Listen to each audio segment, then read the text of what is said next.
So, welcome everybody back. We are going to be playing Rise of Tiamat. We are on the Serpent Hills group, and if all is going well, we should be streaming now with audio, but I'm having a little bit of technical difficulties, so Valandra is lighting up Telaise's circle, and Telaise's circle is not lighting up for reasons I haven't figured out yet, and I don't want to kill game time doing it, but we will investigate as time goes on. In the meanwhile, Telaise was lagging a bit behind due to the player being unavailable last session, and I was making a little tongue-in-cheek jokes about reading fan mail and that sort of thing. I suspect that the fan mail was more intelligence received on arcane matters and rumors and that sort of thing, but feel free to play that either way. The party did make their way to the Serpent Hills and into the tomb of Didarius. And let's go ahead and switch over to that map and talk about what folks were doing.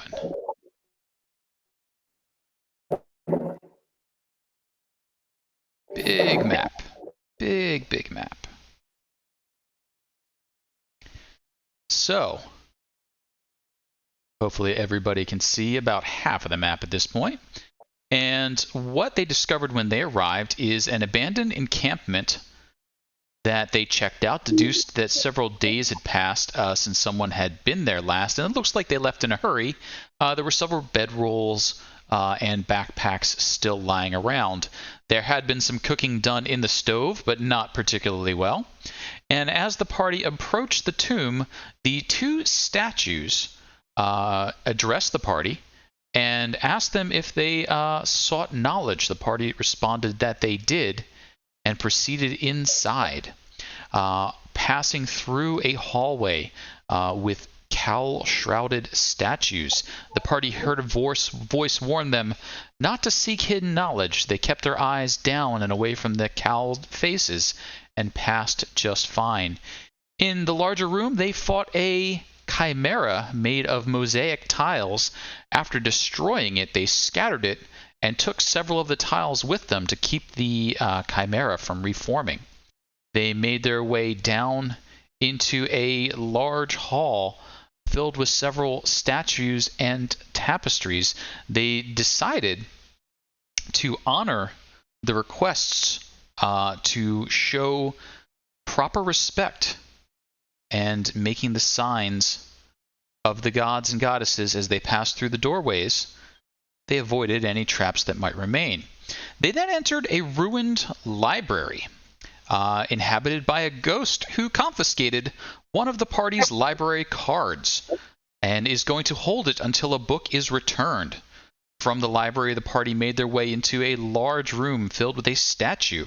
They left an offering at the statue's feet as instructed and made their way through to another hall, this one a dining room.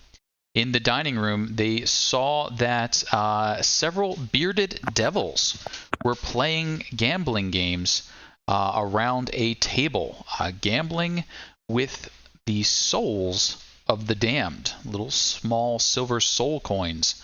And they offered to allow you to buy in for stakes, but you declined. The devils did inform you that anyone leaving the eastern door, or southeast-west eastern door, would be attacked. However, they didn't have any problem with you heading down the stairs to the west, where you found a bedchamber, fought off several undead, and recovered a book. And that is, I believe, where we left off. Would anyone like to add any additional details to the story?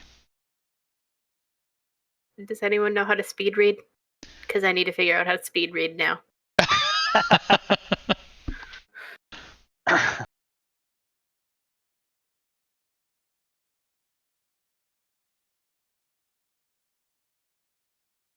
Only detail that comes to mind is that the wizard kept going up front in combat, and Valandra was getting very frustrated. Thank you. Yes, there was some aggressive wizarding, but it came through all right. So far. with Valandra consistently stepping in front of him whenever he did that. These I things step do back happen. again. But yes. Right. And with that, let's go ahead and ask the party what they are doing. Telaise has been brought forward at this point. If I did not add the character, I sure hope I did. I don't see Telaise's Nope. icon, Of course I didn't. Why would I? though there's a weird one in the room with us. I think I'm not that's sure one of what the that is. leftover. Oh, that is one of the wraiths that baddies. has been Oh, okay. destroyed. Yeah, it was in the bubble, and then we ganged up on it afterwards. Yes. A well-used, what was that? One of the spheres, resilient spheres, I think. Yep. Photo loops, yep. Well done. Also, Kasey, your weasel is right next to you now. Oh, You have an I see icon that. for it. I can control it.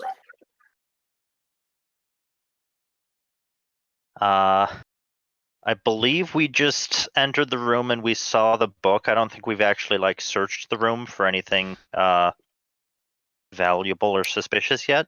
I think we actually found the book behind the bed. You did find the book behind the bed, and that was the spawning of the title of the book. Transubstantiality across potentialities stuck between the bed and the wall. That's it. Yep. Written during a low point in the Seer's career, but still an original work.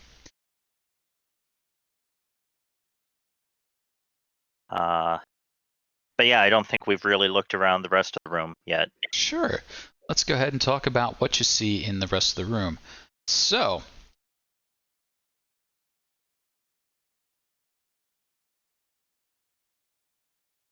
while Daedarius lived, this area appears to have been a bedchamber, and it still contains an elegant bed, set of bookshelves, a large wooden chest, and a side table with an ewer and goblets.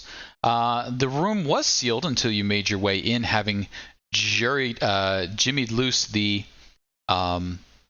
pittons that were in the door and dealt with the guardian undead inside.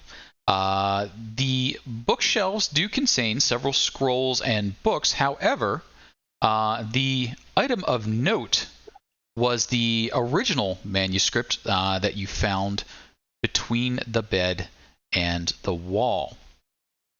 The other books and treatises tend to be more of a historical nature,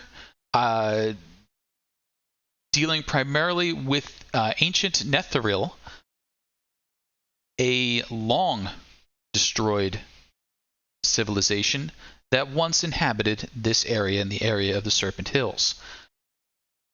The books and treatises, you would guess between you, could probably be sold for about 750 gold if you could find a buyer interested in such antiquities.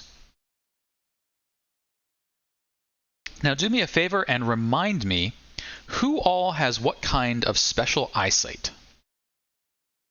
Dark vision? Dark vision and eagle vision, which does not impose disadvantage on perception checks made in dim light, and then being able to see further. Yeah, being able to see up to a mile as if it were close by, I believe. Yes, I believe so. And then Meridia has dark vision and her ghostly gaze once per short rest. Sounds X-ray good. vision. And if someone would be kind enough, ghostly gaze and dark vision always got it.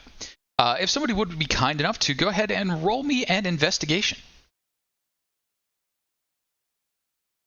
Guidance. That gives you advantage? Guidance that adds gives you a D4. I will also D4. assist. And that'll give you Gives you advantage. advantage. Ooh. And can I see that D4, please? Investigation. Nicely done. So, as Meridia and Ruqiyo start tearing up the room. The books and scrolls are obviously worthwhile as antiques and antiquities. However, the silver ewer and the 4 goblets catch your attention as unusually clean and well maintained. Silver should have tarnished long ago. You suspect magic effects. Want to take 10 minutes, you could identify them. I mean, I don't think we're in a hurry, are we, guys? Not at the moment. Ahaha. I would like to, please, yes. Certainly may. And if anyone in the party does need the benefits of a short rest, you can spend your hour peacefully in here. The bearded devils are on guard outside, to your benefit, perhaps. After having inspected the ewers and goblets, you determine that should you pour from the ewer into a goblet, it will fill the vessel, and if you drink what it fills with, you will receive resistance to poison damage and advantage on any saving throw against poison damage. However, the ewer can only produce this liquid once for every 7 days. We're going to make that once every 10 days, 10-day week. Does that ewer have a name, or is it just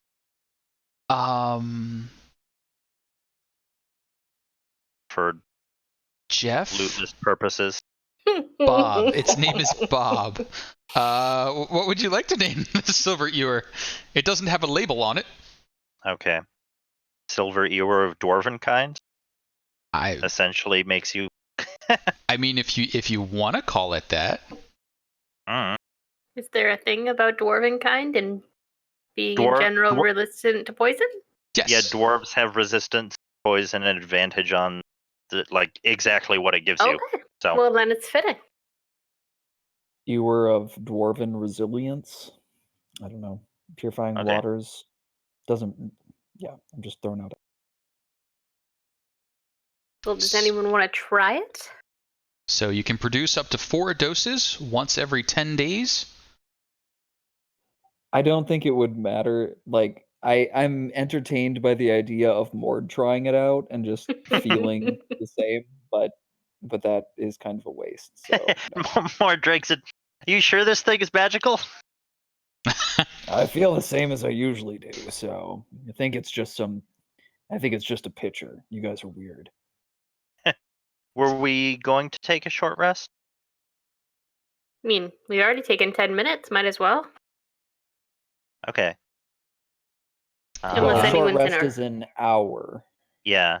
So, are we willing to wait an hour for a short rest? I mean, I feel fine. I don't know about you guys. I mean, the question, I guess, is mostly for Mord, who's the most down in hit points, and then for, like, the Warlock, who gets spell slots back, I guess. But Thomas, did you use any channeled divinities? I did not. I probably should have. We were fighting undead. I thought about it and then decided to go for casting Bless, so you can make your saves and not permanently lose hit points. And I think as the 10 minutes pass that our badger might disappear, how long does that badger summoning last? Until the next dawn, I believe. Oh, was that from that was from one of the bags? Yeah. Oh, yes. Then yes, till next dawn. Never mind, badger is in it to win it. Oh, you can't ditch the badger. He'll get better. He's had an hour to rest. Yeah, I was actually about to ask if badgers spend hit dice. They do get hit dice. A badger would have as many as he has hit dice. So, badger. Also, Kira, I don't believe that you can only have one out at a time, so you can roll a new one. Up to 3 if you wish to have all 3 out at the same time. While having the old one still there. Correct. He has 2 hit dice, so if you wish to roll, you could roll 2d8 plus 2, and he could recover up to that many hit points. I still don't know if we're taking a short rest. If you do take a short rest. Hold on, I'm checking a few things just to figure out, or to remind myself on what my cooking does. So give me a sec. Yeah. And as we relearn our new skills, it's been a little while. Outside, you can hear the bearded devils continuing to gamble. Some cursing of the worst possible sort going on out there. They do speak in the infernal language. However, they are loose and careless with their thoughts, being able to project telepathically. So anyone who comes within eyesight of them picks up on some of their thoughts, mostly involved on cheating and bluffing. When 5 telepathic devils get together, the bluffing and cheating reaches a very high level.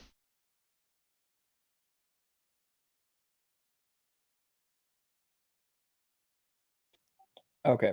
So as part of a short rest, I can give a person up to 5 people 1 extra hit point per hit die if I make a meal.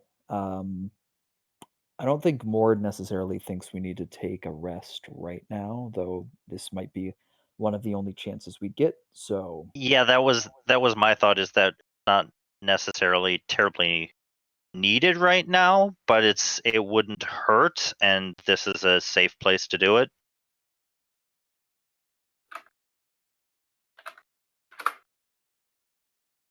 Kind of no reason not to. Yeah. Okay, well, why don't we take a short rest then, I guess. Okay. Anybody who's spending hit dice, please go ahead and spend them. Everyone who's regaining hit points or spending hit dice can regain maximum. Oh, there we go. So maximum plus a couple. Maximum plus a d6 plus maybe Jacob's extra ones. For I mean, Mord's making food for people, but I don't know how much. Yeah, I assume one cannot go above their max hit points. One cannot. No, they cannot. Okay. However, as you start making food and taking your rest, you hear from down the hallway, "Oi, if you're gonna be making food, you might as well come out here, use the kitchen, and share." Wait, there was a kitchen over there and I didn't notice? This is a dining hall. That's the kitchen. Well, dang. Well, okay. Oh.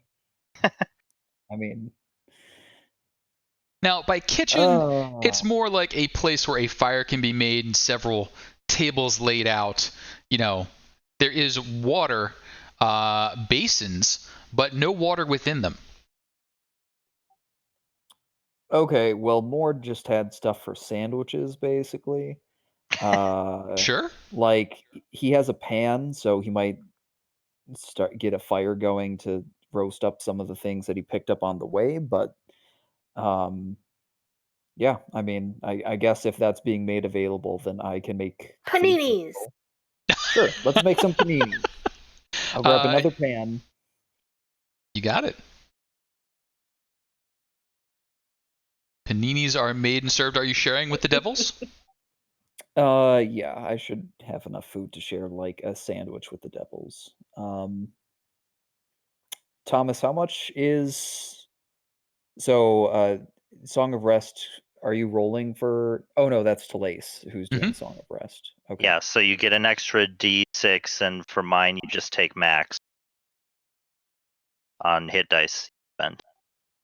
Oh my god, that's so much. Okay. Yes, rest and recovery is good for you guys. So 12 plus 4, so, or no, what's your con? Okay, so 12 plus 4 plus 2, 3. Plus So- 2. 16, 19 plus 1, so 20. So I guess I'll spend 1 hit die. 20 hit points from 1 hit die. Very nicely done. I mean, you might as well spend 2 because with getting maximum, it's not like you're ever going to need all of them anyway. But whatever. So, as you finish your rest and your snack, the 5 bearded tables have been seated around this. Excuse me, 5 bearded, devils. tables. Yes, the bearded table. Seated around the devil. Whew. This is a boy, exciting spot. No, 5 bearded devils are seated around the marble table in the dining area. You've been able to cook off to the side. They've been fairly polite, mostly interested in their game. Very thankful for the food offered to them. They wolf that down, and basically it's like, just make sure you don't come back out that door. I'd hate to have to, tear your face off and wear it around the house. Yeah. No worries. You guys enjoy your sandwiches. I guess. I never thought I'd say that to a devil, but yeah. Hopefully we won't see you again. Sounds good. So options at this point for you would be to leave the complex or continued forward through that door to the east with having heard the warning that you should not come back out, or you have acquired a book and you do know a librarian who's holding one of your library cards in Hawk.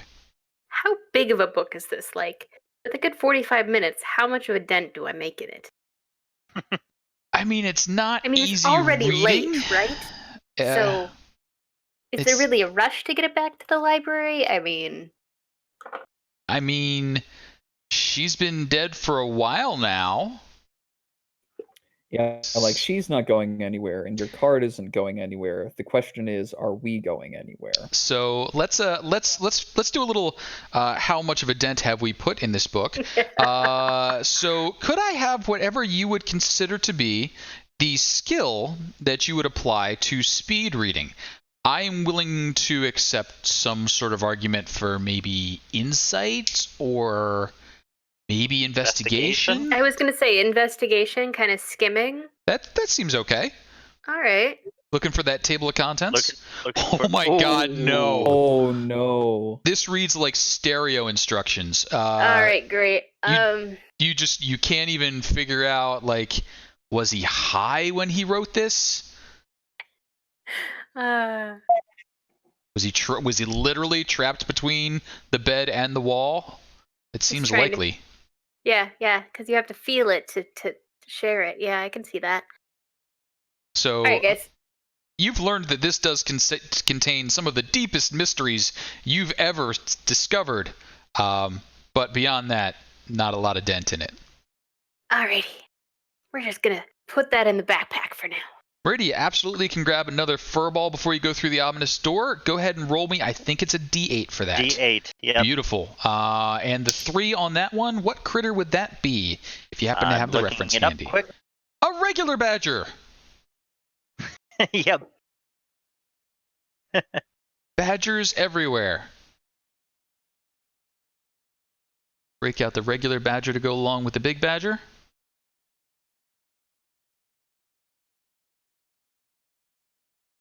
Add you to the bestiary and give control to the players. This would be nice since this is apparently going to be a regular thing. Maybe just add all 8 under a separate category. That's not right now, but you guys are going to have access to so many animals. I'm just going to keep adding them to the bestiary as you guys go with them, because oh boy. Between you and Sin, between Sin's character and Telaise polymorphing, and there's a lot of creatures. It's a Pokemon dream. But in the meantime, door to the east, library to the southwest. Where are we headed? And we didn't have any way of safely excavating the trapped boulder doors to So the north, right? What you never tried. You did not try yet. What you discovered was there was a great deal of pressure against the doors, and using your ghost sight and Mord's knowledge of stonework, you realized that if that door was opened, whatever's going on in that room is going to bring a ton of stone crashing down. It is not down yet. It will fall if that door is opened. So there's a possibility that the door on the other side could be opened, or other things could be done.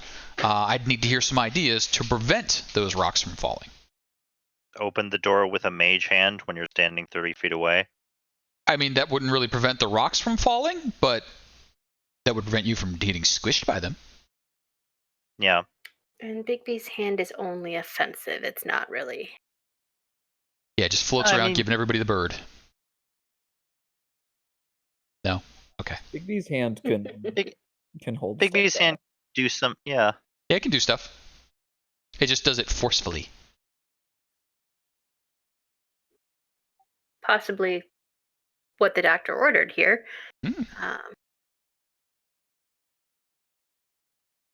I don't know that I'm terribly concerned about it in advance, but I mean, because if it could hold up, keeping it from falling, and then we just make a quick way through, I hope we wouldn't need to leave through the same doors, but we could get in without the devil seeing. Sure. well, I would just think that would be the plan for getting out that way if we have to do that quickly. Probably, yeah, you're right, because it's more important to not leave these doors versus entering. We don't care if they see us go in. Because they're the literal type. If he didn't mention the other doors, then they probably don't have orders about the other doors. That seems like solid demonic logic. Well, devil logic, not demonic logic. It's very different. Demons are chaotic. You are technically correct. Which is the best kind of correct. But infernal. How about infernal? Infernal logic. There you go. That catches the lot of them. Actually, I don't think it does. It doesn't, No, because the other ones are fiends. No, the other ones are abyssal. Oh. D&D. So, where are we headed? Yeah, so we're going out through this door now? Unless Ruqiyo wants to return the library book now. I mean, he could have done... no, never mind. I mean, things would have to go really bad that I couldn't do it afterwards, right? And goodness knows, never had that happen. This will never go really bad. And if things go really bad, you don't need your library card back. It's true. Get a risk versus reward situation here. I think we're going straight forward then. I can't argue with Mord there. Okay. You open the door and reveal a small L-shaped hallway bending to the north. Another door leading there. That door, you are fairly certain would connect to the room you saw on the far side of the deadfall, but you were not able to see much beyond it. A whole squad of you just traipsing along. Just wait till someone gets awakened. Oh dear. I mean, Meridia has an awakened shrub. Yes, there is. Yes, the shrub is. Is the shrub with you in the cart? And you could have another furball. You can roll it if you want it. But door to the north. Yeah. Are these doors stone as well? These doors are stone as well.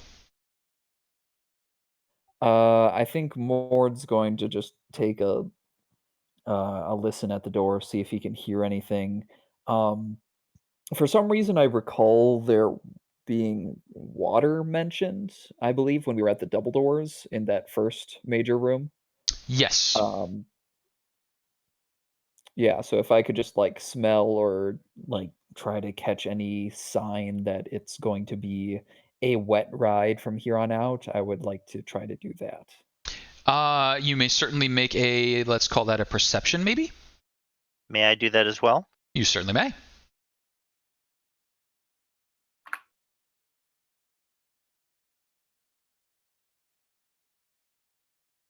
And as you start investigating, you start thinking about the water. A couple of things start to come to mind. First, you don't hear water. You don't hear any sort of pressure, moisture. And in fact, it is terrifically dry.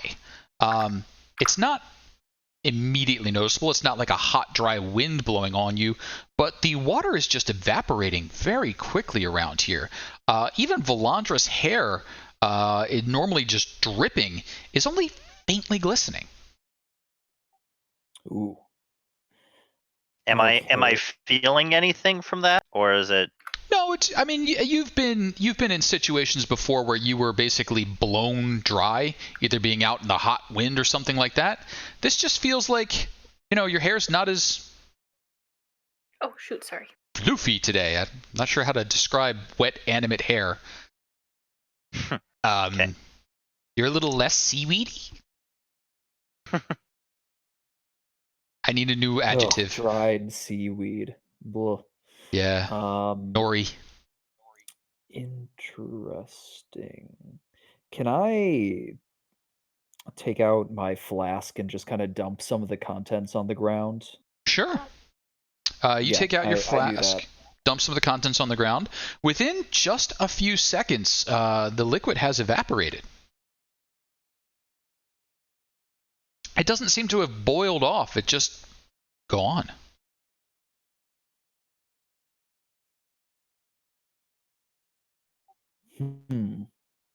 Seeing that, Valandra will turn to Ruqiyo and ask if she knows what kind of, if this is a magical effect, if she knows anything about that. Sure, I'm willing to see some arcana on this. I can see if I recognize this. Guidance. Yep. Make sure it's set right. So, Ruqiyo, you're familiar with several effects that can, destroy water, one of which being the spell Create Destroy Water, as well as several creatures that are known to cause this effect. One of which being, given that you've already bumped into undead, mummies and other creatures of the desert. There's also a few devils and demons that can do it, and some dragons that prefer particularly dry climates. But given the layout, and this is a tomb, mummies seem probable. Interesting. So Pool. we never checked out that pool from earlier, did we?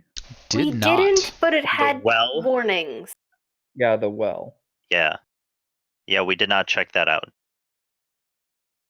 But it's too late now, because if we walk back through that door, the devils will attack us. That is correct. The people, if they wanted to, the rest of the party could check that out. But Valandra and Mord are stuck here. No. We are bound by our devils. Yeah. I mean, splitting the party isn't. It's especially not like we're splitting especially it to when it's split big. into tanks and not tanks. Definitely a good idea. Well, Ruqiyo can. Just make me big. I'm sure I can figure something out. All right. So, Dungeon Master Kasey, the stone door ahead, does it look like it's airtight, or is it just a regular door that with? It looks like a regular but well-made door. A lot of the doors in and throughout this facility have been carved with indications of what's going on. This one, as you start to put your eye to it and go, okay, what's up with this door here? It looks as though this is one of the more important and major doors. The scroll work is very nice. It's very, this is an important door, but it doesn't really hint at what's beyond it. Okay. Then I think Mord's gonna go up to the door, kind of look back, wait to get a sign, and then if he gets it, open the does Mord get that sign? I mean, Or he just waits for everyone to get into this hallway and then it's like, okay, well, opening the door. I love the horde following Meridia. Badger, larger badger, bright shrub. I mean, sometimes you just get a popular character. So let's go ahead and reveal some areas and talk about things that we see. And that's not how to do it. How about like that? Pink. A long gallery holds a pool. However, the pool is empty. There is no water within it. The double doors to the west have no markings on them. The double doors to the east do have markings on them. They seem to be markings of warning. Scattered about on the floor, several bloodstains, broken arrows, and a dead cultist. Tell he is wearing the regalia, including one of the cheaper masks and the scabbard with the dragon's insignia. Can we Okay. tell how he died? Sure, if you can give me some sort of investigation, medicine, something along those lines. I could do a medicine check, guidance. Sure. oh, 26. Got it. So a quick check reveals that despite the arrows scattered around, this cultist died from a dagger to the back. well, mummies don't generally wield daggers, do they? I'm guessing this was a cultist that Verum sacrificed in order to use the divination pool. Ooh, that is a well put together hypothesis. Wouldn't you I don't know, if you're using your own people as sacrifice, isn't he probably willing? And so wouldn't it be from the front? I love you, master, take me? Everyone wants Sacrifices don't have to be willing. These are evil people, so they... I just love Valandra explaining that to Ruqiyo. It's like in the beginning of the Dark Knight, when you got the Joker. Alright, I gotcha. Can Mord go check out the doors to the west and just figure out if there's a bunch of pressure on these doors like there were on the other ones? Sure. How about some form of investigation-y thing? At advantage because of stone cunning, I believe. Sure can. Guidance.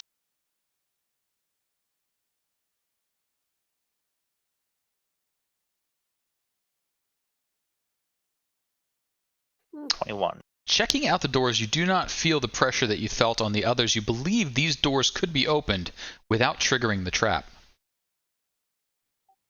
All right. Well, I think Should Mord's we- gonna. Oh, Mord's gonna do it. Okay. Mord starts to open the door, and you can see ahead of you a room about 40 feet square that contains several massive slabs of stone.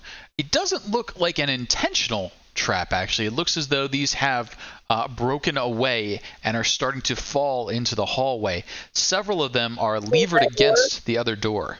what you were thinking you should do, which was whack it while it was in stasis, while it's up on that big platform up there. Rated. What did I? Was that Breath of the Wilds that I? I think it was. Oh, I was like, that's what? How's that plan work? Like whack it while in stasis. You guys can hear me? I thought I was muted. Nope, no problem. I think there was a mute button confusion. That's weird. Yeah, I was trying to figure out what you were talking about. It's I'm like, like, that doesn't sound like it's relevant to the current situation. Oh man, if only I had a bunch of Octorok balloons. I could use them to lift it all Every away. time I've spoken, So that's fun. That's good to know. Also, DM Kasey, you meant 20-foot square, right? Yes, 20 foot. Sorry, did I say? Yeah, 20 foot You square. said 40. Yep, 20 foot square. Okay, cool. Math. All right. So Can we try and move the boulders so we got a quick way out? just like lean them back up where they're supposed to be. These are huge. It is like a piece of the mountain is coming down in here, and Okay. you Can could. I break them? I don't know. An adamantine battering ram? I mean, sure. Given If you want to enough time? swing up over your Can head, I assist? that's sure. So this is a little bit of a risk here because you can't do that from a distance. Yep. But you may certainly. Let's go ahead and see an attack roll against a mountain. Oh, good luck. With advantage? With advantage. An advantageous attack roll on a mountain. Athletics or attack roll? Attack roll.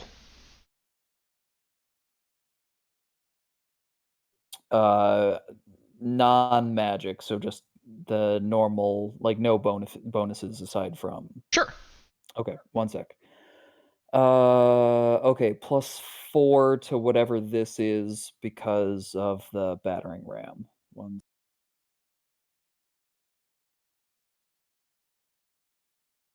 Yeah. You crit the mountain. So please roll your damage again.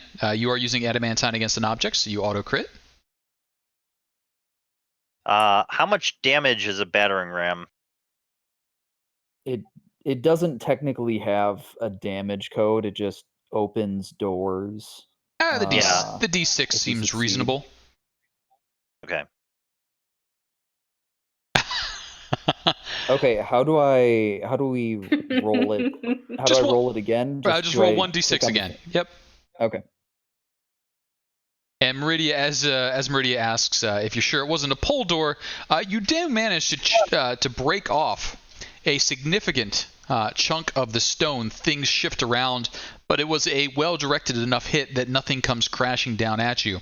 A couple more minutes of this, and you do manage to chip away enough that when the door is opened and things start to slide, it will slide the way you want it to and not block your path. So, congratulations, you have disarmed the trap. Woo! Yay. You may now travel between those two places. Do we want to check out the well first? Because as I recall, Meridia, with her X-ray vision, could see water in that well. True. Which is interesting. The well on the left? The well on the left. Which is interesting with the mummy effect. Well, I mean, hypothetically mummy effect. You could say mummy effect. It's okay. Pretty clear. I mean, I figured. We didn't technically have confirmation on that. You have deduced mummy. So you have faith in yourselves. I believe that's the only place behind us that we haven't checked out yet.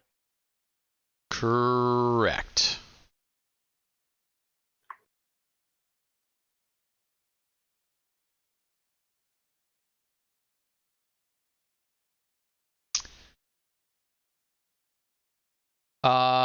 Which door are we talking about for Eos to go peek at, Meridia? The one into the well? That one is, they're all made of stone. They are made of stone, and Eos could probably squeeze underneath.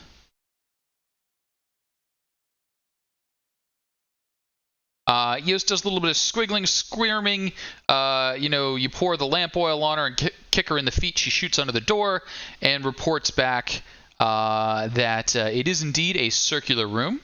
There is a well in the center of it, and along with the well, there is a channel cut in the eastern wall. It looks as though someone could scoop water from the well and pour it into the channel. Looking on your side of the things, that channel would lead into the larger basin to the east. So obviously this is the familiar reporting back, but does the channel directly connect to the pool, and would there normally be water flowing down it? Or do you have to physically take it and then move it to another portion of the room? It's a bucket to scoop, fill the channel, and then there's a small sluice gate that would be lifted that would send the water down into the pool. Ooh, and something just dinged. What dinged?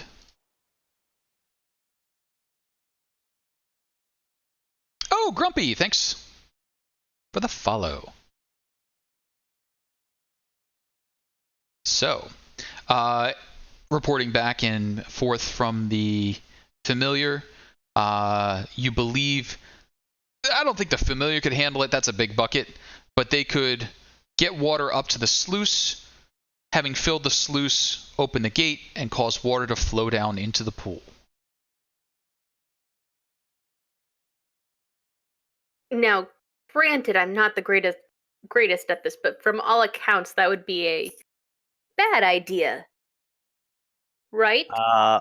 I'm not sure. I mean, activating the pool, it's a powerful divination tool, but it requires a large sacrifice. I guess I shouldn't answer for others, but And I don't know that we need it necessarily, because we're just looking for Verum, who by appearances has gone deeper in. So there were some people who weren't available last session. So let's just recap what this pool is supposed to be able to do. Specifically, what Verum was interested in, and by rumor, and what you have gained knowledge of from your exploration of this area, is that this pool is able to use divination on those who are protected from such things. It can bypass most mundane and magical protections. However, it is rumored to require a sacrifice, and there have been warnings along the way that it is dangerous. It requires larger sacrifices each time you use it, correct? So I believe, in speaking with the librarian, it has grown hungrier over time because it has not been used well or frequently. And she indicated that the sacrifice of sapient creatures is now required. But that was not the way when her master Darius used it. Huh. Yeah. I don't know if it counts as a hypothesis, but a question. Sure. Does that mean that given enough time, one could basically sate its hunger back to previous levels, like with enough not lives, but like willing blood sacrifices and stuff like that? Like if one probably took like years. So would Ruqiyo please remind me what their specialty is? Where do I see that? Divination, specifically. Yeah, so yes, you are all over this. You'd be like, I can fix this. Because that sounds like a good research project. But from what you understand, it has been a considerable amount of time getting to this point. It would take a lot of cajoling to reverse that trend. And right now, like you're in a bit of a rush. Legit. I know they wanted Varen back alive, but like, is that like a deal breaker, guys? Like, just checking. I mean, we could potentially bring him back undead. Who's to say how that happened?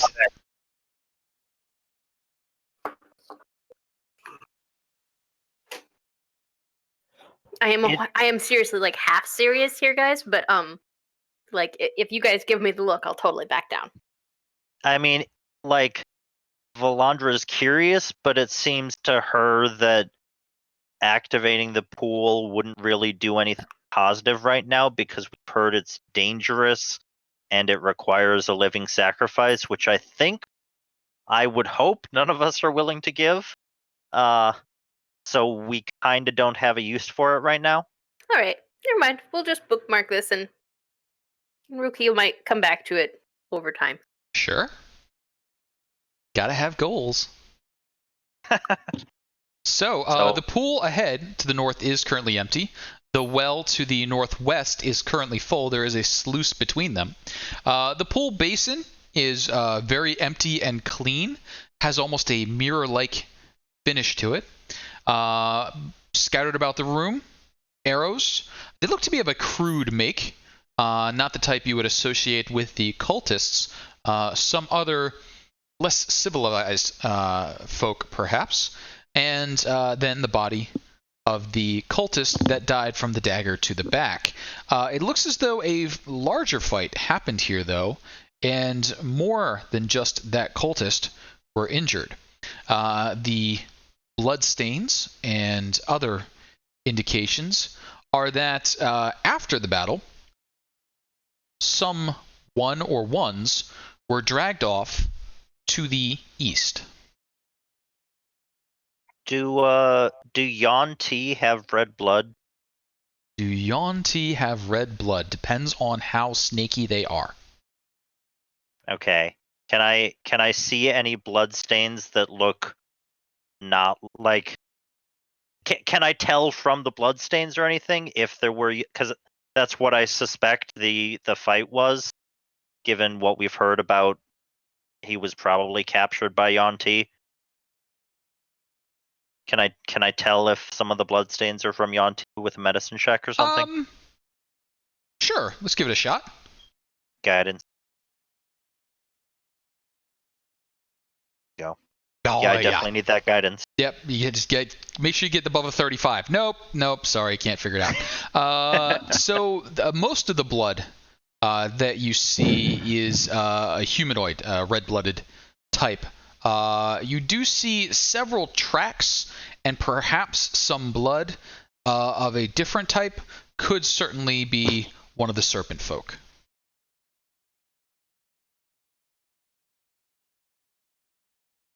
But the blood, as you work with it, you realize is dried. Like, you can't tell how fresh it is dried, as if it has been out for a long time.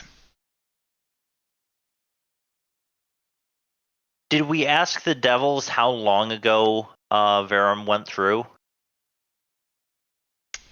I believe you did, and they responded a couple of days. Okay. So does the corpse of the cultist here look dried out and desiccated? No more so than you would expect. Okay. Interesting. And a little experimentation, spitting on the ground reveals that it's open liquids. So you could hold a, puddle of spit in your mouth for a while, but if you spit on the floor, it goes away almost instantly. Okay. You might have used other methods, but that's the one I'm going to go with. No, that sounds a lot like Mord. All right, well, let's try to advance then, I think. I don't think we have any more use for this room right away unless we want to dig through the possessions of the cultist and find if he had something on him. Or not, potentially, if the turn order is... Nope. Turn order's just coming up to clear it out. I realized I had turn orders from last session on it. I mean, it might come up soon. Who knows? But did I hear doors to the east? Yeah, if no one else is going to take any interest in this room, Mord's going to check out the doors. Just do a quick look around, listen, see if there's anything beyond the door, and then opens. Sure. The door remains quiet. And as you open it and start to peek through, you can see this room is fairly well lit. Braziers on the wall glow with a continual flame. No smoke, no heat produced, but the light illuminates the room quite well. A massive stone sarcophagus sits atop a stepped stone dais at the center of the room. The walls are decorated with life-sized frescoes showing lost gods of Netheril and Honoria. You sense, just opening the door, that disturbing anything here would be very disrespectful.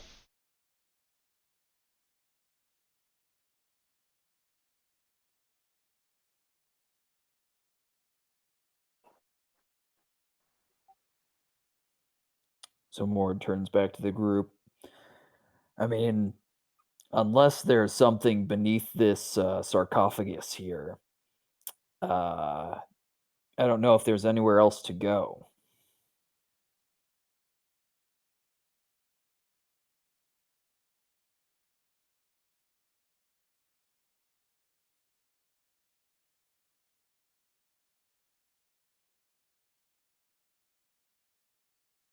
Haha, sorry about that. He must have gone somewhere. Can we follow the tracks into the sarcophagus room and see Yeah, are where there the dragon marks bloodstains? go?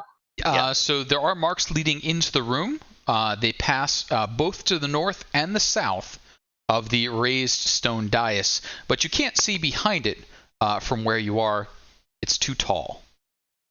So by like bothering things here being disrespectful, would walking in be disrespectful, or just like touching stuff and stuff around? You would think walking in would be okay as long as you were respectful about it. Alrighty. Kind of like being in a graveyard. You can walk in and pay your respects, but, you know. Mord's going to do that bow because Yeah, absolutely. So earlier, and then start slowly walking. As you begin to move into the room, you hear booming out. You approach Dedarius in repose. I know what you seek. Yuan-ti have taken the one called Varum beyond their portal in the eastern wall. Be prepared, for I shall open the way to peril. Oh geez. Thank you. Well, that was convenient. Gonna walk over here because it sounds like he might. And as you begin to post up, indeed, a large portion of the wall begins to rise up, revealing behind it a rough-cut stone passageway. And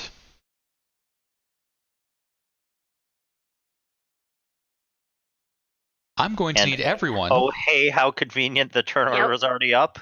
To go ahead and add themselves to that turn order for reasons.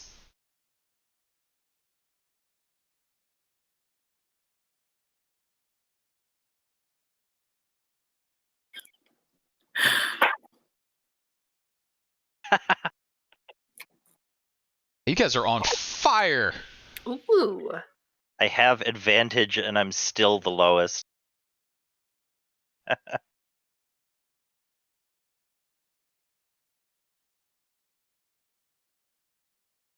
half dozen or more lizard folk. Click on them, and then... Oh, does she have a sheet for the badgers? There should be a sheet for the badger in the player bestiary. We usually just have them go on your turn. But yes, we'll just have them go on your turn. Otherwise, that makes it needlessly complicated. Yes. Yep. Got it. Let's go ahead and get the sort going on here. And Telaise, having posted up a little bit further back, is the first to respond. Telaise, what would you like to do? That's a great question.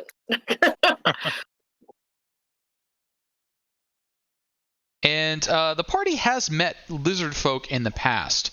They are a little on the simple side, a little on the xenophobic side, but you have made friends with them before in a distant place and time.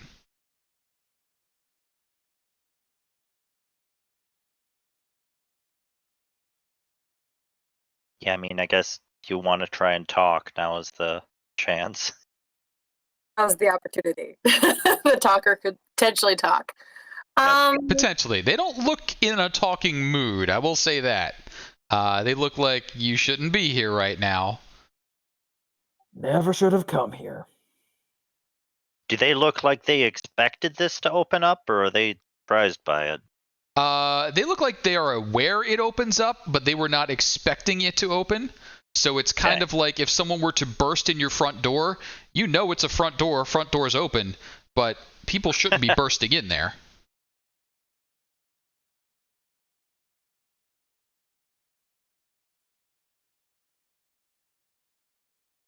You know what? Talking's for losers. Cool. Just slows things down. So what are we doing instead of talking?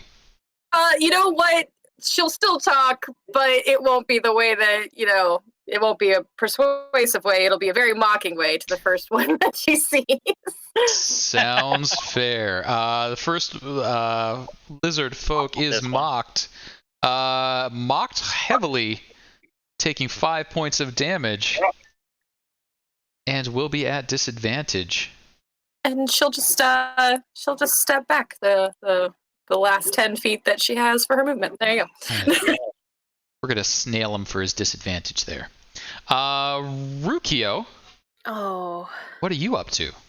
Oh, guys, I really need energy substitution. I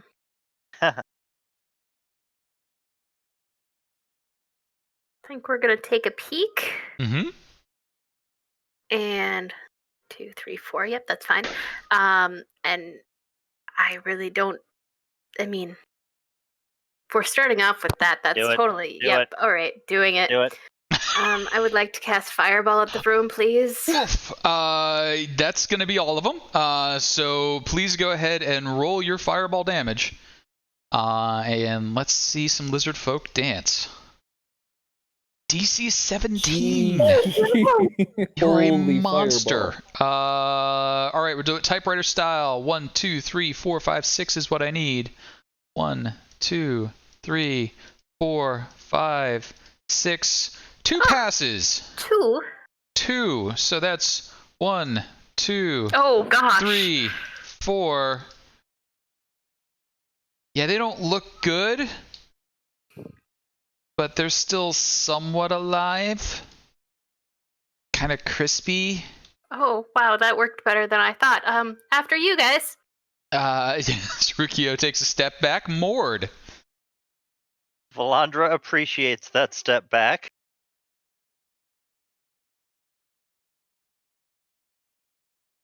All right, so Mord's going to move up right in between them. And he's going to attack the one on the right first. Okay. He's not raging, but he is using his Warhammer. Warhammer Reckless indeed. or not?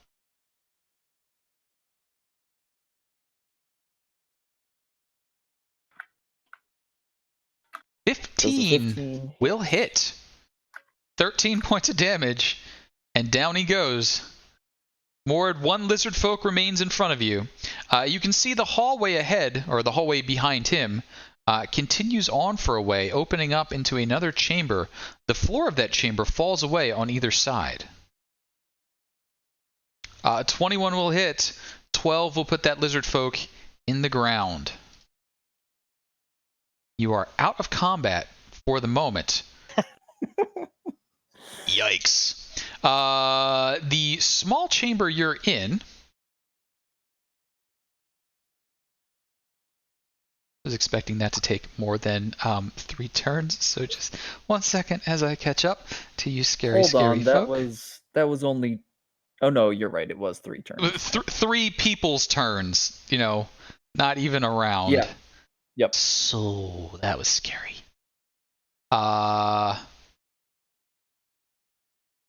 The rough natural cavern that you've entered holds a winch system for raising and lowering the stone slab. However, it seems to have raised under its own volition. It was guarded by 6 lizard folk who now lay about you, smoldering and dying. To the south, stairs descend about 30 feet down before reaching a bridge.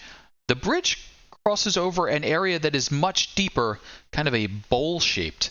And on the far side, you can see additional stairs.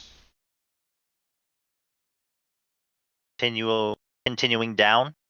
Continuing down, correct. Okay.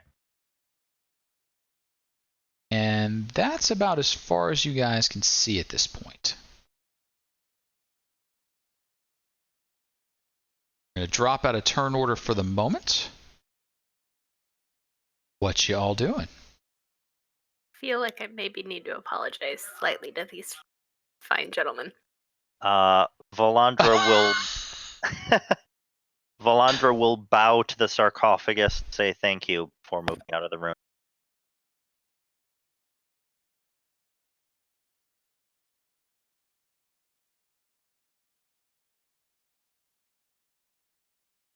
You hear no response from inside the sarcophagus. That's fine. Whoops, I'm grabbing the owl instead of the... The bodies of the lizard folk each were carrying several javelins and clubs. However, they're mostly burnt now. They were also using a spiked leather shield, and again, quite badly burnt.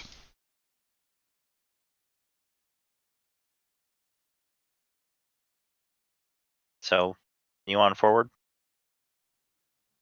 Yeah, I'm sorry, I was grabbing my my charger, but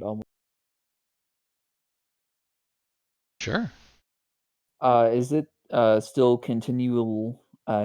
Sorry, is this hallway lit by a continual flame? This hallway as is that no other room longer had been? lit. So you're leaving the lights behind. I'll reveal my holy symbol, and it is now lit by a continual flame. Now it is lit by a continual flame. As you move forward, you can feel blasting towards you very damp, cool air, and freeze there for a moment. The dampness is actually enough to condense here. You no longer seem to be under the sway of the mummy or the dryness that you were experiencing before. In fact, moisture is dripping down from the ceiling high overhead, covering the bridge in a slick moss that hangs over the edges in green cascades. You feel moving along that bridge might be a troublesome feat. The pit over which the bridge extends is more than 100 feet deep, so you cannot quite see to the bottom of it. It looks as though the bridge itself still slants downward as it continues. Be possible to clear away that moss with a spell like prestidigitation, which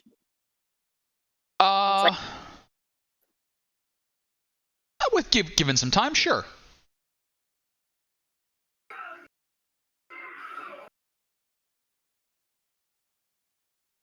I don't Nice. think we're in a particular idiot rush, so I could possibly grow up that moss, make it harder to walk through but less slippery.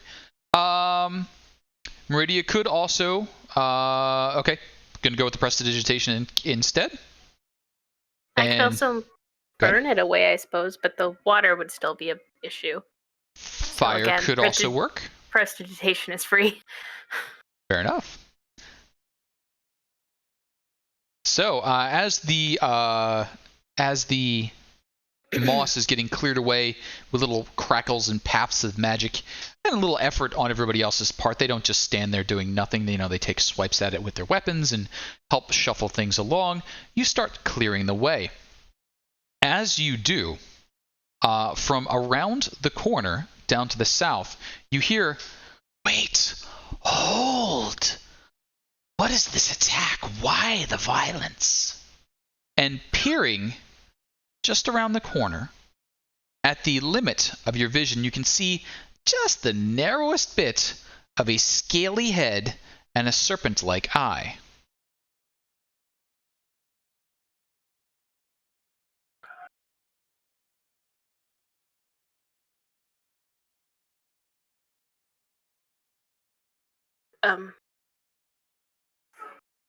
They looked at us funny. Please, someone else talk.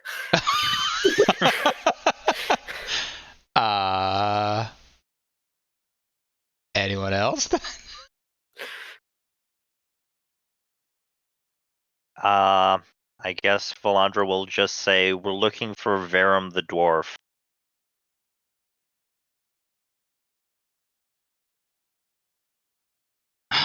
More cultists. Begone, we want nothing to do with you and your queen. We are not cultists. Then why we're do you looking come? to take him into custody.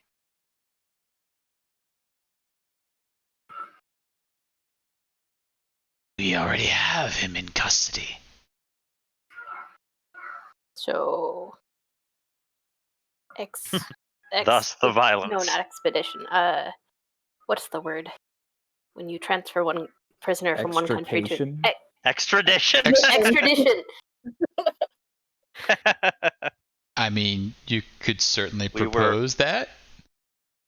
We were hoping to discuss extradition for said prisoner.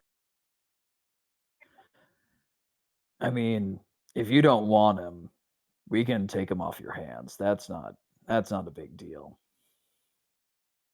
We can smell the burning flesh of our servants. What have you to recompense us for the harm you have done, and reward us for this valuable prisoner?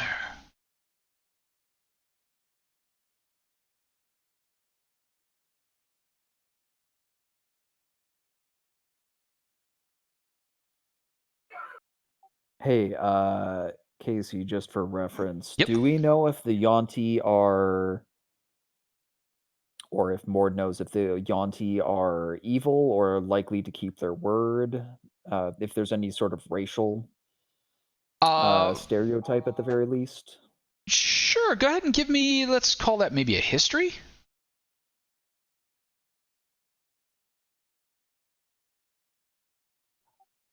Can I make an insight? Sure. On the one talk? Yeah, absolutely. Insight and a history seem reasonable. Huh. So Mord, you just know the basic, anybody who's not us is evil. And you do recall having passed through the town near the bridge that they were talking about, the evil snake people. So, yeah, but you've also heard that about dwarves from elves. So, maybe not. Okay. They are serpent folk, so they do speak with a forked tongue. That probably came from somewhere. Valandra, yes, this person is obviously trying to gain advantage. The moment that you mentioned that you wanted the prisoner, it became a valuable prisoner. So they are angling for something, but they don't seem to have been dishonest with you yet. Okay. Do I have any sense of what they might want? Probably not, but... Only one way to find out. I mean, you can certainly ask. They are a culture like any other. They like gold and money, gems, slaves, all the valuables.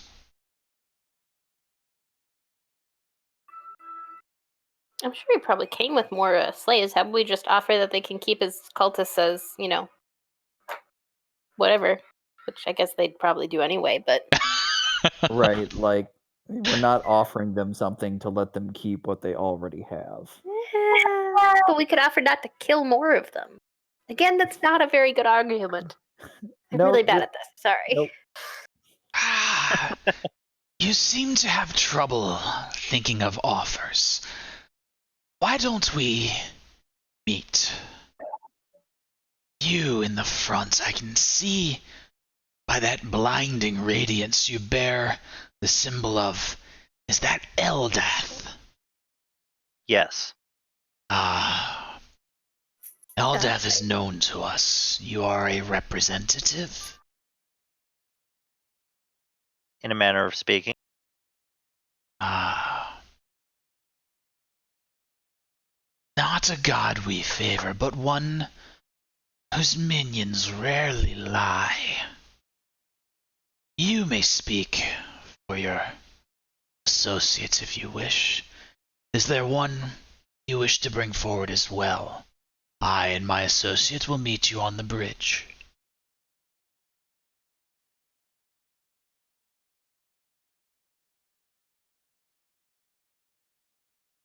Sorry, just a moment. Sure. And you guys can talk amongst yourselves without them directly overhearing. Okay. I'm torn between whether Valandra wants to take forward Telaise or Mord. I'm in the same exact position. I mean, Like, I love Mord. She His trusts cooking is Telaise great. to like know what to say, but she trusts Mord to be able to take a hit if things go badly, and she doesn't really want Telaise up there in the front with her. I'm gonna kind of nudge Telaise forward and be like, "Well, we're hoping to talk, right?" Says the person who said talking. I mean, ready for all options, but like that is the like optimistic part, right? I mean, we shouldn't necessarily be self-defeating.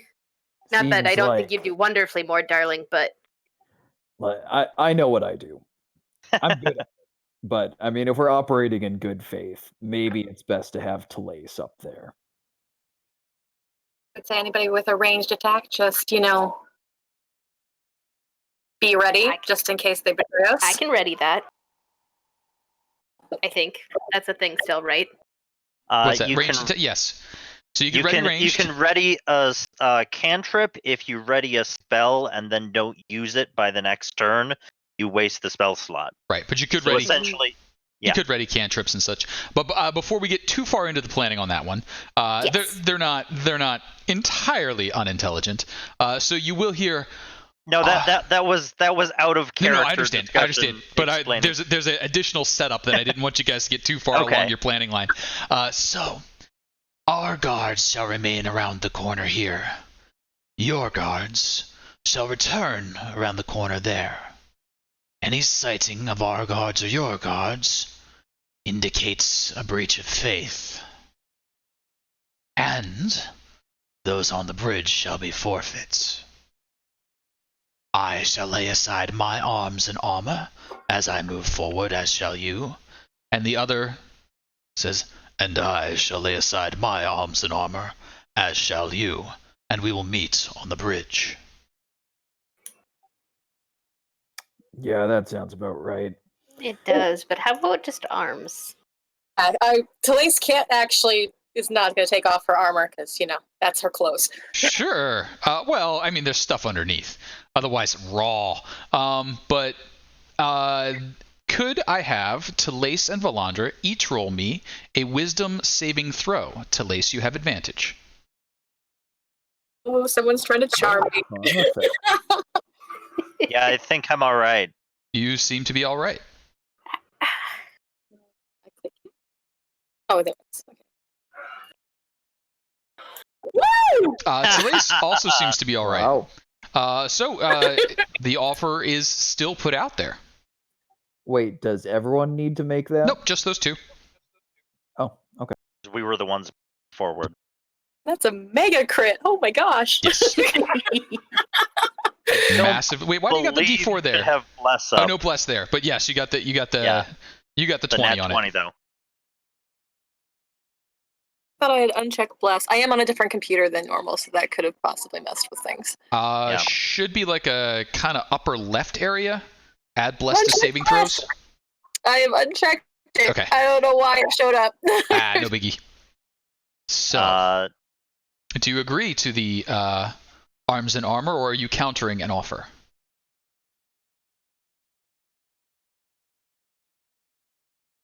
Telaise is going to counter with, let's set aside our arms. Setting aside armor if we're not going to attack each other. And it would take like 10 minutes. Yeah, it would take forever to do this.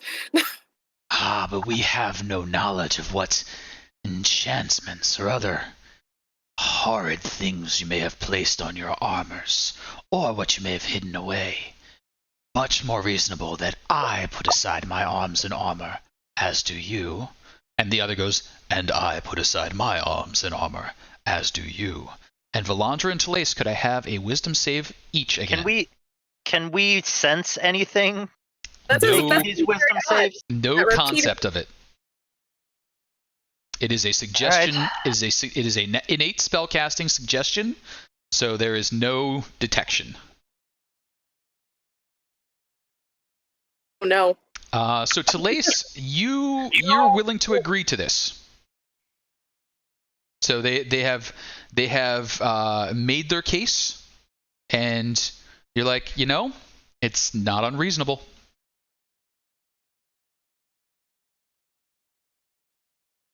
Can I insight Telaise when she suddenly changes her mind? Because that's not really in character. Sure. So Telaise, please explain why you now believe it's okay, and you do believe it's okay. I think they're on the level.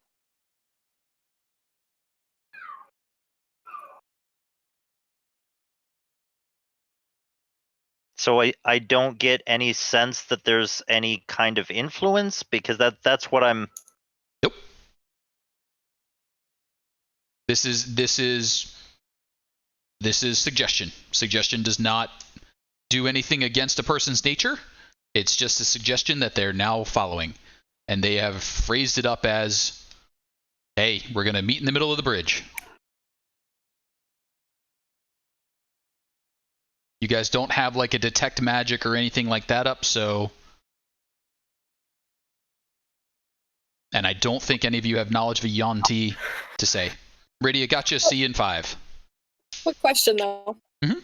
To remove armor, is that what we're saying? Say it again. Armor? I heard that thrown out there. Yes, so Telaise would be agreeable to remove armor, set aside Yeah. arms, and come down. That's not what I asked. I asked if it takes 10 minutes to remove it, because someone said that's how long it would take. It would take 10 minutes, heavy armor. And it might be, is it 10 minutes to doff heavy armor? It's either 10 or 5, I believe. Hang on, I'll look look it up. Give me a sec. give you the right 5 number. minutes to doff. Yep, 5 minutes to doff heavy armor, correct.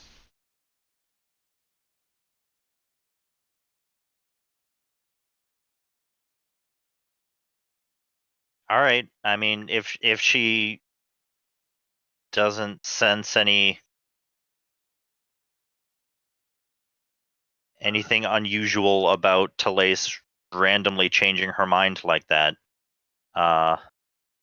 she'll trust her sister. Sounds good.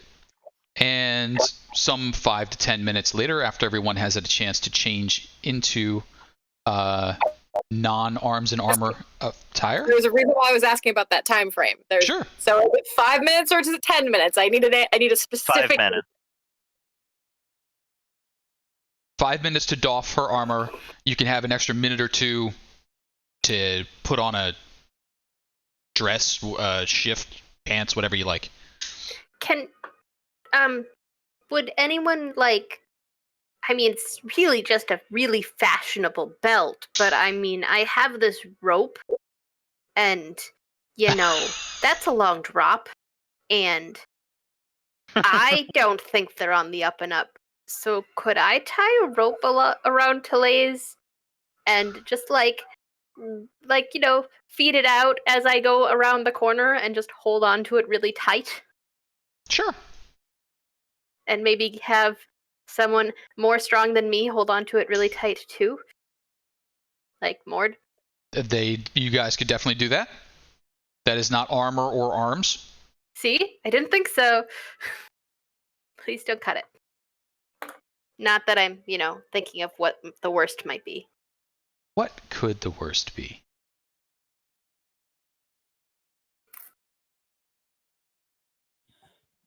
Moment, please. I mean,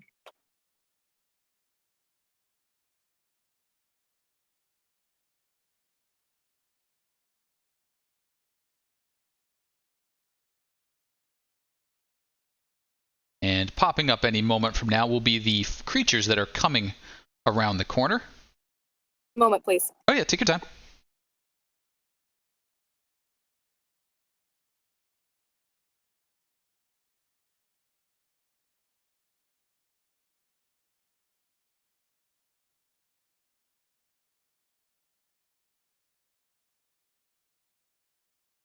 Follow-up question. Mhm. Are Yuan-ti considered humanoids? Heck of a good question. Yes, they are. I believe so. 1 second. Oh no, wait. Are these? These are are Yuan-ti, monstrosities. these are not. These are monstrosities. Okay. Then never mind. We could take the standard amount of time without, whatever it was I was possibly suggesting that might happen. Okay. I have a fancy belt now. You do. If you consider a rope a fancy belt, sure. You both do. She's not taking off her boots. That's not happening. That seems reasonable. So the way her armor is designed in my head, so basically she's going to be walking up in like this very pretty blue shirt that's her undershirt underneath there, and it just basically kind of cuts off mid-thigh, and she's wearing knee-high blue boots, and that's it.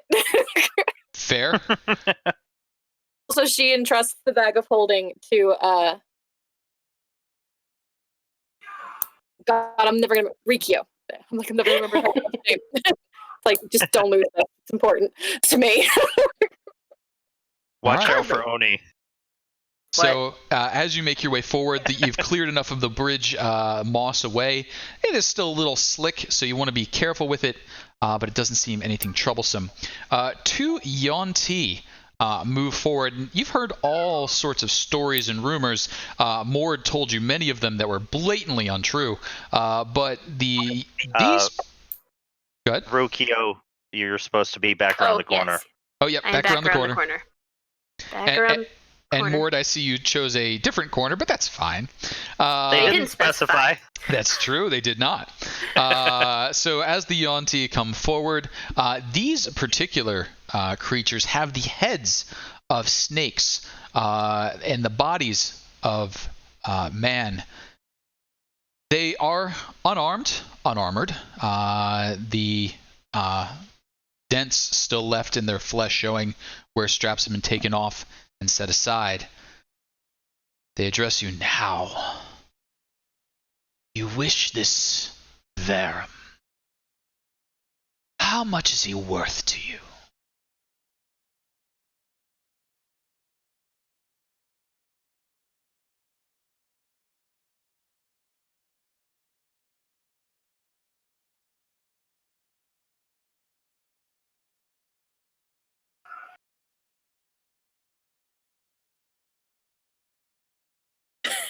Guys? Sorry, It's all right, take your time. And the sensing the hesitation, the serpent folk laugh and go, "If you need to confer, you may shout back to your companions, but we wish to see no sign of them, no tricks." I mean, it's not like we like the guy.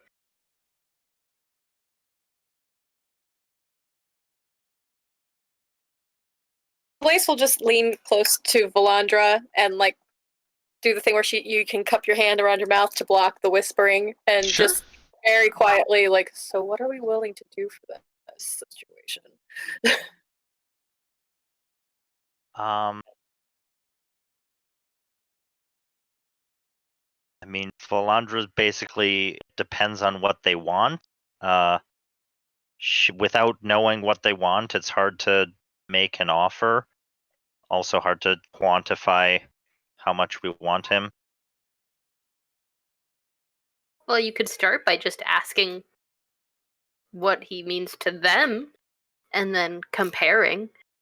If you don't have a place to start from, like if we're basically blank, besides we were told to come get him. Also, I'm hoping that it's, kind of terrible for him to be captured by the Yuan-ti, so that's an up.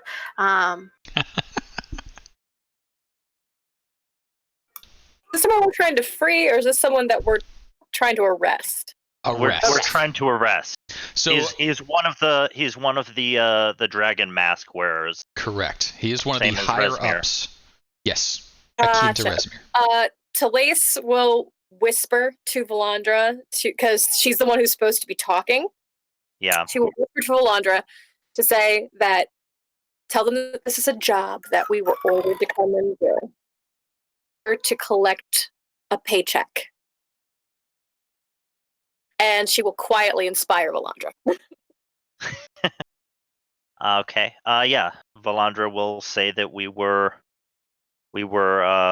hired to come fetch him and ask how much he's worth to them.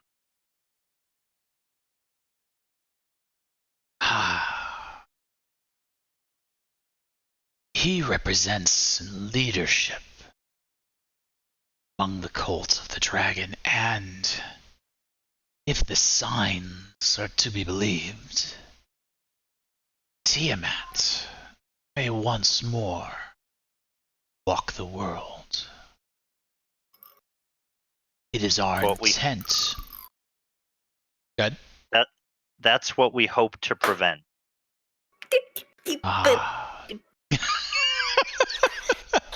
Whoopsie doodles. I hear dismay from your companions. Do not fret. She is no friend of ours. She claims dominion that is not hers. We are from an older stock, not kin of dragons. Why are you making this so difficult?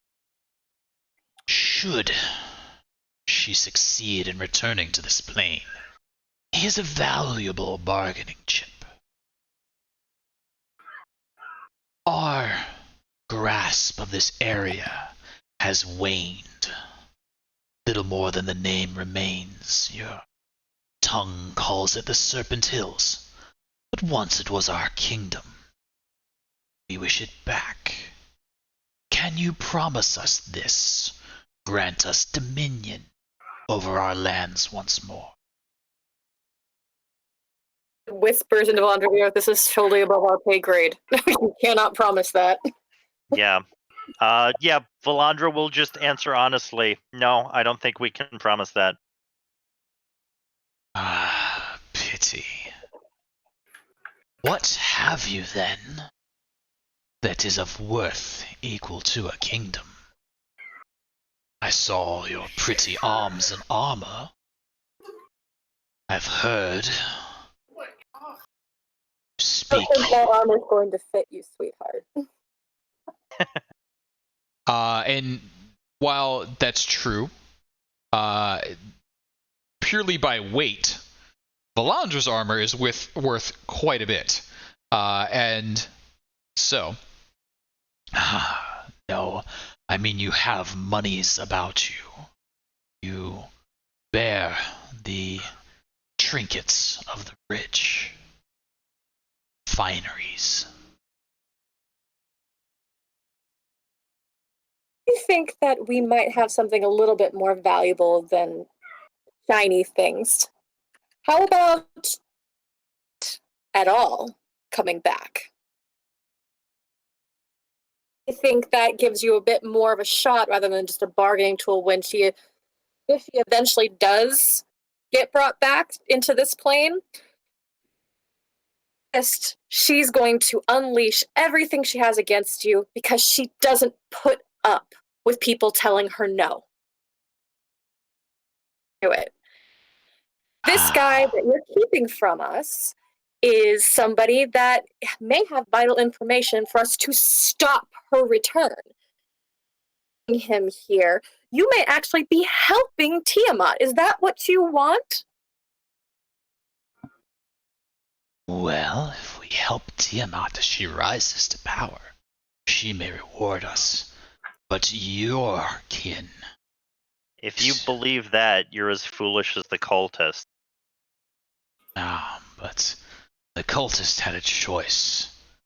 He could have lived out his life as a dwarf, scrabbling about in the mud and the muck, digging for gold. We are hunted, our kingdom overthrown. We wish safety, recognition.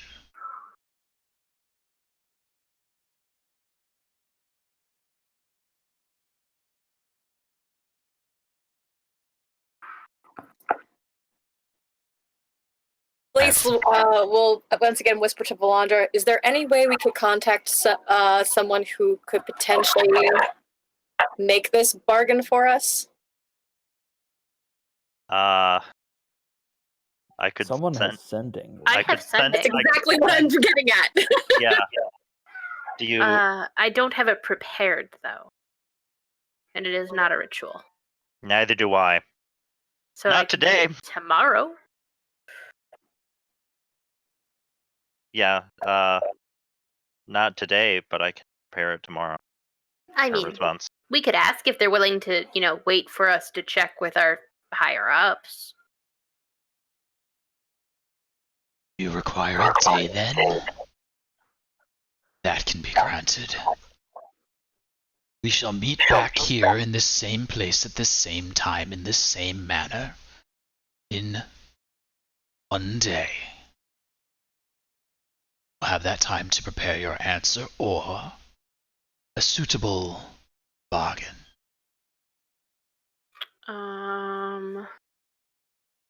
Do you get a reply? Do they have to reply right away with sending? Or is Yeah. it possible that we'd reach out and then they'd be like, oh, wow, let us think about Well, that? the leaders of the nation should have access to someone Yes. with sending. Yes, absolutely. Like, So once you we get can their send attention, them a message, and then they can send us something back once they make up their mind. yes, that is certainly possible. Then we should just let them know that if we come back tomorrow at the same time, we might not have an answer yet. Put the pressure on them during the sending and going, you need to make this decision now. Hey, maybe check to see if the guy's still alive. Oh, hey, Or good at call. least if we can see him. I need proof of life.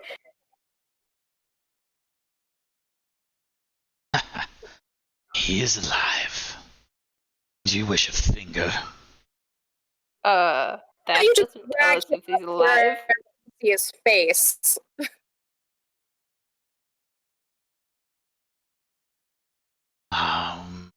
We can arrange that. And Remain here for a moment. We will set up a mirror so that none violates our agreement, and you can see his reflection. and so one starts moving away, goes back down to the hallway. You can hear a conversation. He then positions a mirror angled off in that direction, and after a short while, you can see a dwarf. Where you at, dwarf?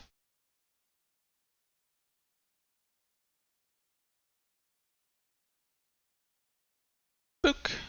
They light up the hallway, and you can see a dwarf standing there.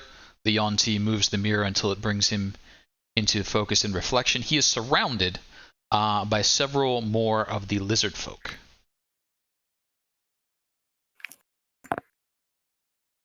Not yet depicted on screen. Yeah, so what state is he in?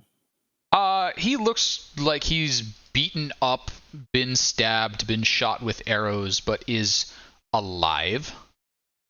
Stable alive and just beat up? Stable alive. He doesn't look like he's about to die. Good. Can Mord see the mirror from his position without No. So Okay. so no So one down I the would have hallway to would be be able to seeing. see. Only Okay. Valandra, Telaise. I'm assuming you guys are yelling back and forth and not violating the agreement. They seem very insistent on the agreement. No cheating. Yeah, I guess the only thing that Mord has left is if you might want to check to see if it's actually him, but I don't know how to do that. Like, we don't know specifically what this guy looks like, as far as I recall. So there's really? no I thought way you guys had without seen him. getting. They have not seen Verum. The dwarf that you see does match the description given, and he is wearing the cultist's robe, and he is dressed in the purple. So if it's not him, it's someone doing a real good impersonation.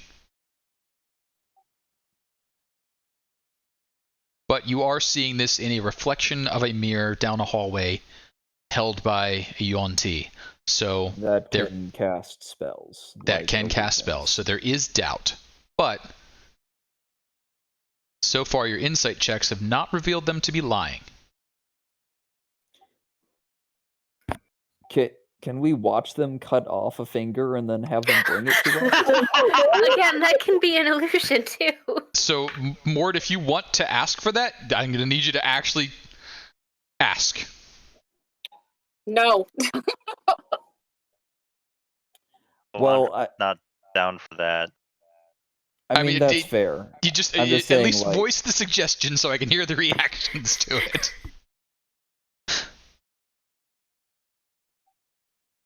I mean, I'll ask if you want. It's your call. Like, if you, I mean, it's your suggestion.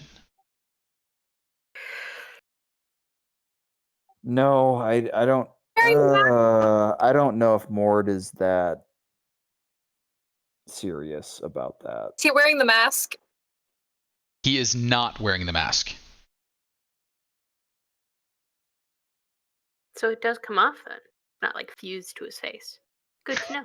Come off.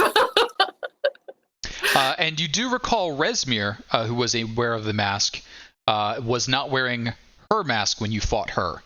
Those who were there for that.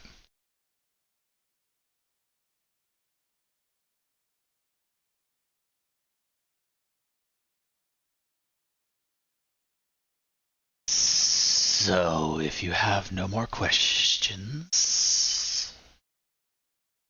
Have his mask? No, he did not arrive with a mask on.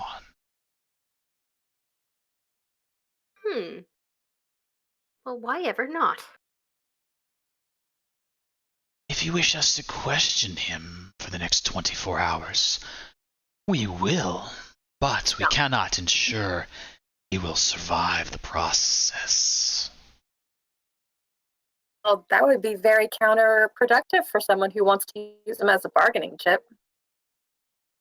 We wish to bargain in good faith. If you wish a question asked of him, we will ask it and encourage him to respond. But if you simply wish for him, then make arrangements as you need. We can interrogate him once we have him, I'll say to Telaise.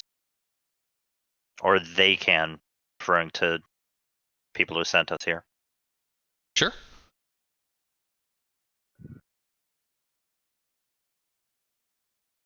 And Telaise says to Valandra in that close whisper again, I think this is as good as we're going to get right now. She'll nod. We have an agreement then. 24 hours, and we'll have an answer for your demands. Excellent. We shall see Hopefully. you back here then. Hopefully. Have an answer. Whether it's yes or no is yet to be determined. That is understandable. Please, do not violate our trust by attempting to enter our domicile by other means. Just to make sure, I'll ask what just the entirety of the Serpent Hills, or like is there a specific boundary that they're talking about? And Or do I possibly know? an area that is more importance to them if we can't get yeah. the whole of it. Sure. So they will clarify that they are referring to the other parts of this tomb/temple that they have claimed as their own, and they let you know that their main entrance is on the south side of the cliff face that this is carved into. So please do not attempt to find your way in by any other means, is what they are asking. No, I was trying to clarify what exactly was the portion of the Serpent Hills that they wanted dominion over. Oh, dominion over the Serpent Hills. So the area known as the Serpent Hills. Do I know geographically, like, what other populations are living there? Yes, and it's not really any population of note.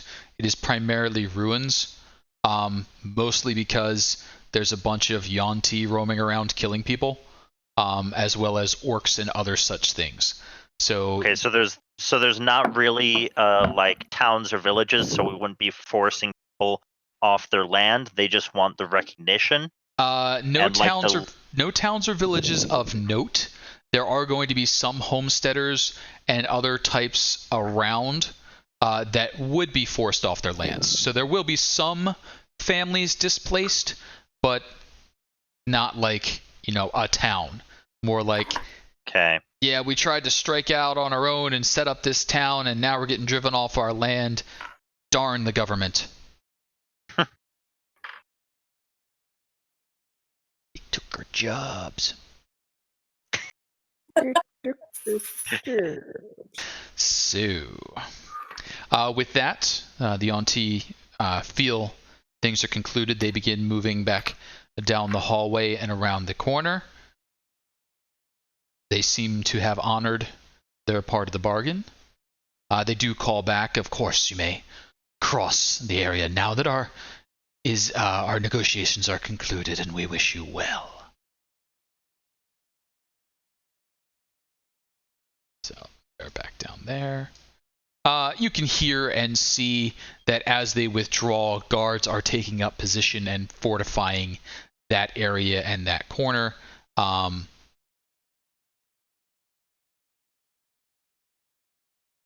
And you start to see those folk appear, but they're on the edge of your light,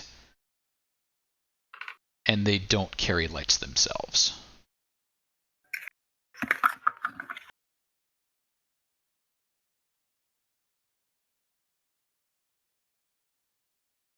And the dwarf is taken away. So,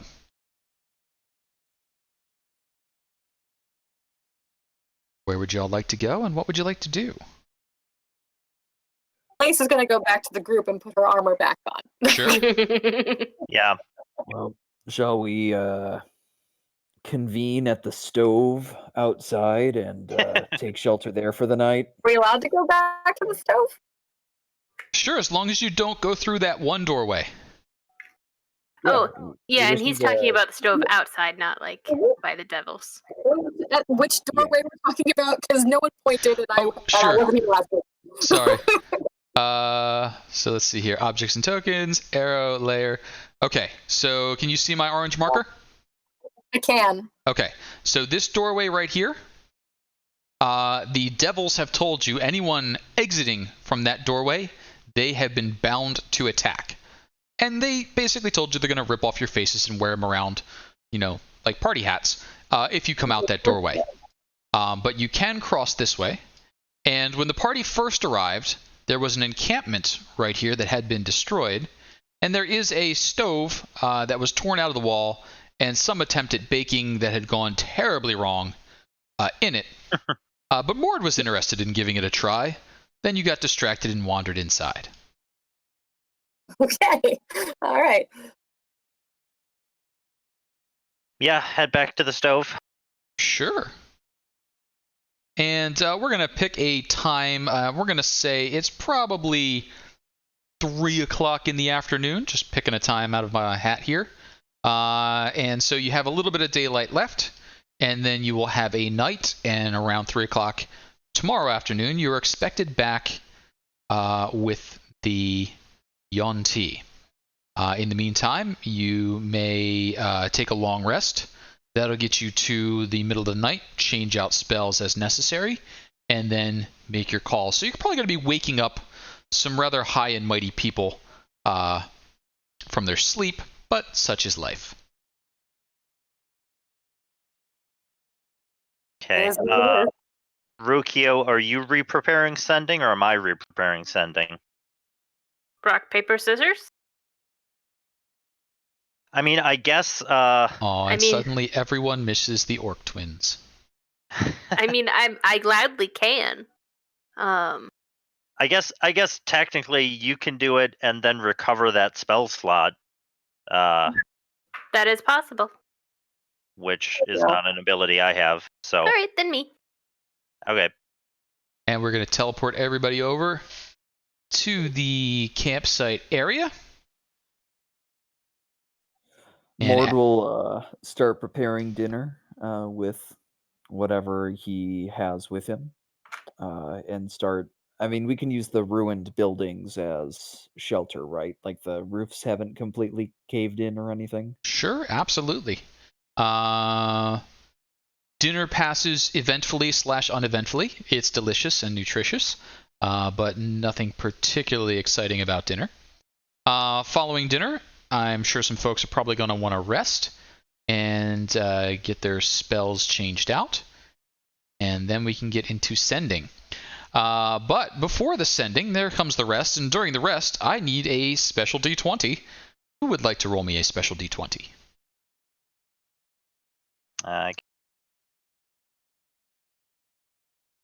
Ooh, a 1. So, would you all please arrange yourselves as you might be? We're going to say around midnight-ish. That seems like a time most folks would be asleep. And let me know who would be on watch. Yep. Point of interest, I believe we would be using Liamon's tiny hut. Okay. So Ruqiyo and Telaise are dancing. What is the the size on Liamon's tiny hut? It is other than tiny. I believe it's a 10-foot radius and can fit 9 creatures comfortably. 10 creatures comfortably, including the caster. All right. And there are 1, 2, 3, 4, 5, 6, 7, 8 of you. 9 Eos is in there. I think that's everyone. So you can all fit within the hut if you so choose. Technically there are 10, but the badgers are going to vanish, I think. Not till dawn. So there are 10 of us then. With the weasel and the owl. All right. You're going to leave the badgers outside to do their badgery thing. They trundle about and hunt. Turn up some truffles. I don't know, do badgers do truffles? I think that's pigs. I think that's pigs. All right, so maybe they don't do that. I don't know. Throughout the night, I do need to know who would be on watch, if anyone, around about midnight. Telaise would be up because she wants to let the 2 other casters rest because they're the ones having to do stuff in the morning. You got it. So Telaise, if you would be so kind as to roll me a perception check. And also let me know what your standing perception is. Standing perception is a 14. 14? And please go ahead and give me a roll. 12. Sounds good. Worse. That's okay. And... all right. The night passes uneventfully. The tiny hut will last long enough that you can stay inside it and do your sending. I'm assuming you did put some people down to rest, started your cooking, finished your cooking. Once the cooking was done, extinguished the fire, brought up the hut so you wouldn't suffocate inside due to the fire, and so on. And who are you calling? And what are you saying? That is a very good question. Sure. And if you don't remember their names, just describe what kind of person you want, and we'll figure out who we're talking about. I imagine the person we would call would be the person that we talked to about doing this in the first place, like the guy who was asking us questions about crashing the castle and stuff. The guy that was the representative? The open Lord of Waterdeep? Lord Neverember?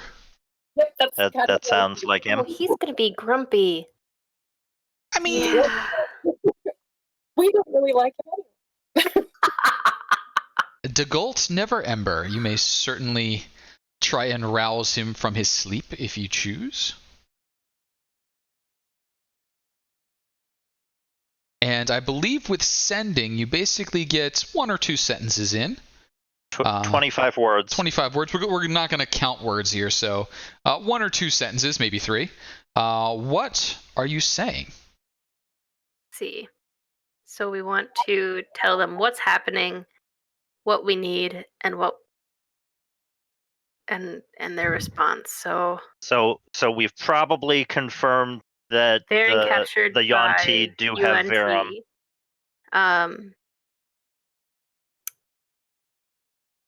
They will trade us. They will give him to us. I'm hearing 2 voices. I'm discussing what we're saying before we're doing the sending. Got it. Yeah. No, I heard basically you and Ruqiyo both saying it at the same time. So I know this is discussion first, but hit it up so I can hear one at a time. Not a problem. But yeah, I was basically agreeing, willing to exchange. Change him for sovereignty over the Serpent Hills.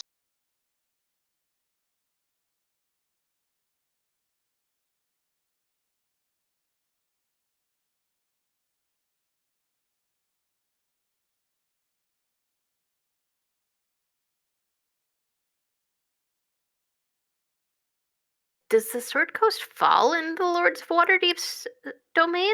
Like, do they have control outside of Waterdeep?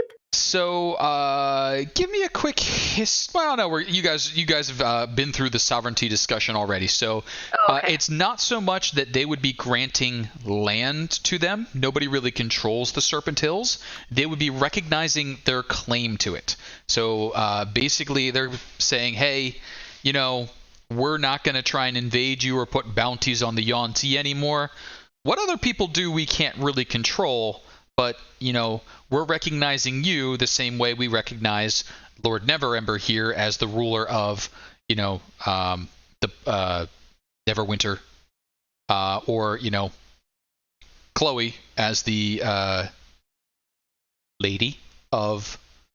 Did they give her a name? Anyway, as the owner of Greenest.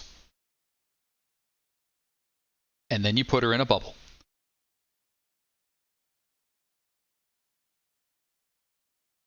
Castian. That's the one I wanted.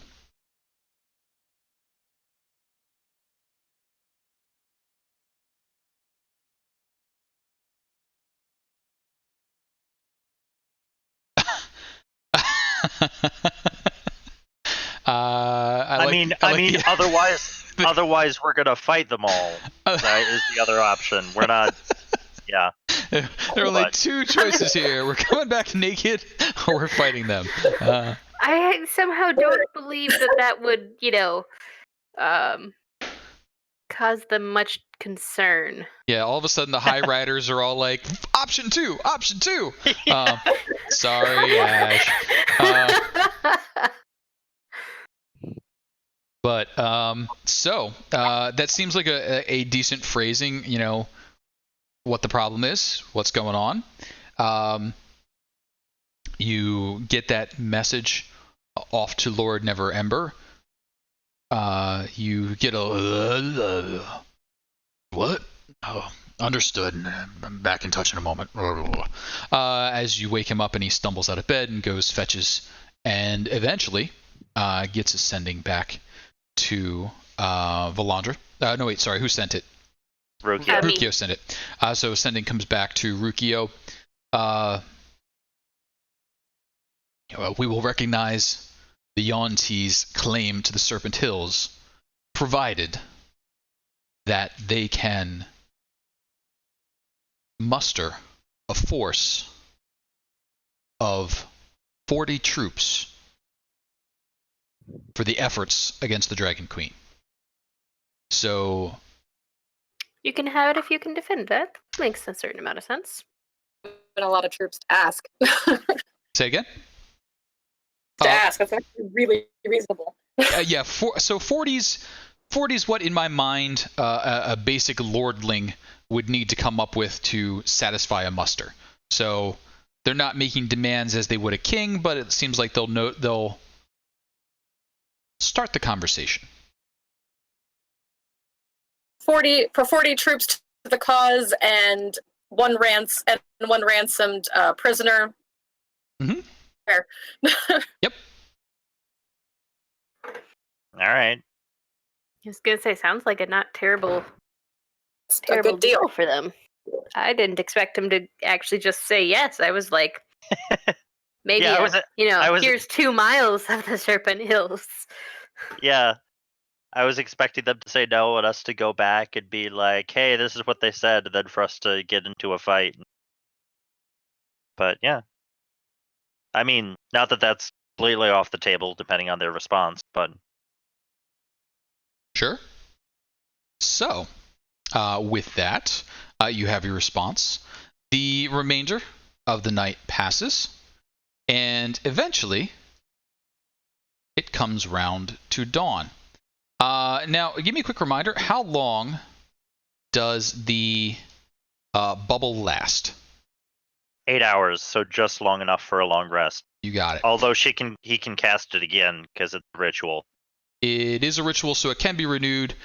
So how long would you like to keep your bubble up?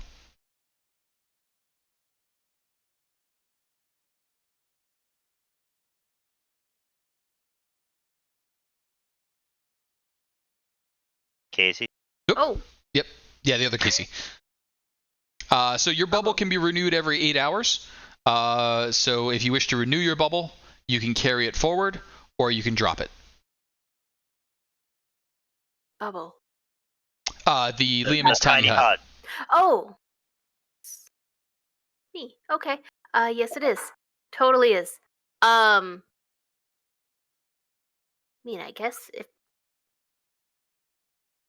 I mean, as long as we're staying out here, I guess. yeah. I mean, I don't want to bring it obviously in with us, but I mean, I mean, yeah. it makes sense to keep it up if you don't need to, unpitch the tent. Sure.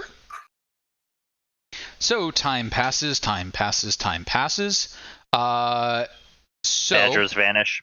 What's that? Badgers vanish. Badgers do vanish at dawn. Now I do have one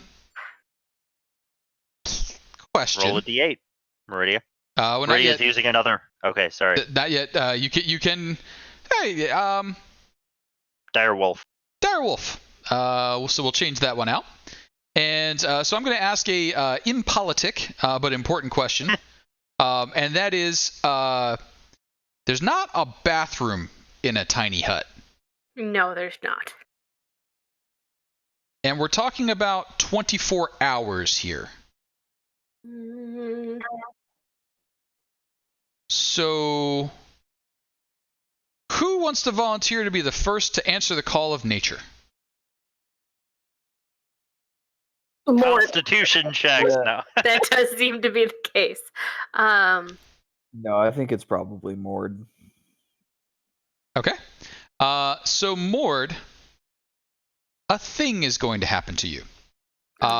So, let's go ahead and ask everybody to group themselves up in the 40 feet that the bubble protects.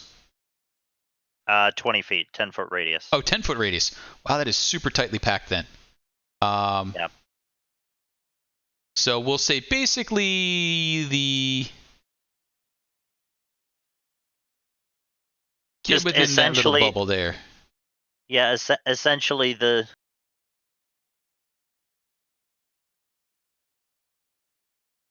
All packed in there. area. Yep. Alrighty. And Mord, you step outside of that area.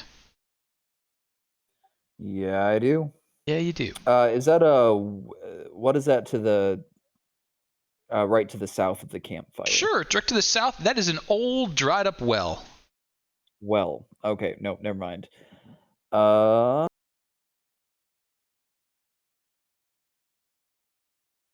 Here's a bush. Yeah, I guess he's just gonna go to the bush. Okay. So Mord, you go head out to the bush over yonder. And as you do, may I have a perception check from you, please? And for reasons. I'm gonna bring up the turn order here. What time is it? I'm gonna toss that one back at you. How long did you last? The sending has been made, so it's past midnight. Past midnight. So did you make it to like 2 a.m. before nature called? 4 or 5? I mean, I would assume it would be the morning, so Okay. I'd say at like the crack of dawn potentially, which would mean that the badgers wouldn't be there. Okay. So dawn is cracking. The badgers are like giving their farewell like snuggles up against the outside of the barrier. And oh no! Now I feel bad for the badgers. Anyway, they're just like, we'll be back. Maybe depends on the D8. And if everyone be so kind as to roll themselves onto the turn order for reasons. But perception check. And a perception check for Mord, please. All right. Clayton's awake this time. And she is up. So, good news and bad news. Bad news is Mord does not notice what's about to go on, but Mord is super fast. So, Jacob, remember we did change it so that it is rolling with advantage on the first roll. If you hover over it, that's a 2 and a 17 on the first roll. So technically you have the 19.14. So it's 19. Yeah. Okay, good. And just type yourself in there at the right one. And as you do that, I'm going to hit some buttons over on my side here.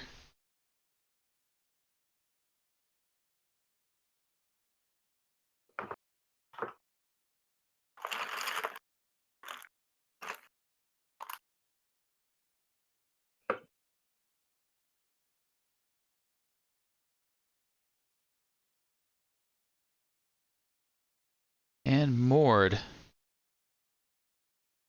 as you answer the call of nature, you sense some movement a split second before it pounces upon you. A massive troll lurking in the underbrush leaps out and tries to claw you to pieces.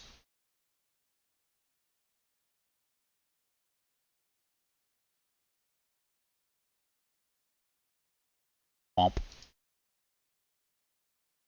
Troll multi-attack. Luckily, I don't rely on armor. That is lucky. Bite and 2 claws. Meridia, you're still on badgers at the moment. So you still have your badgers. I thought it was the crack of dawn. It is the crack of dawn. They're still here.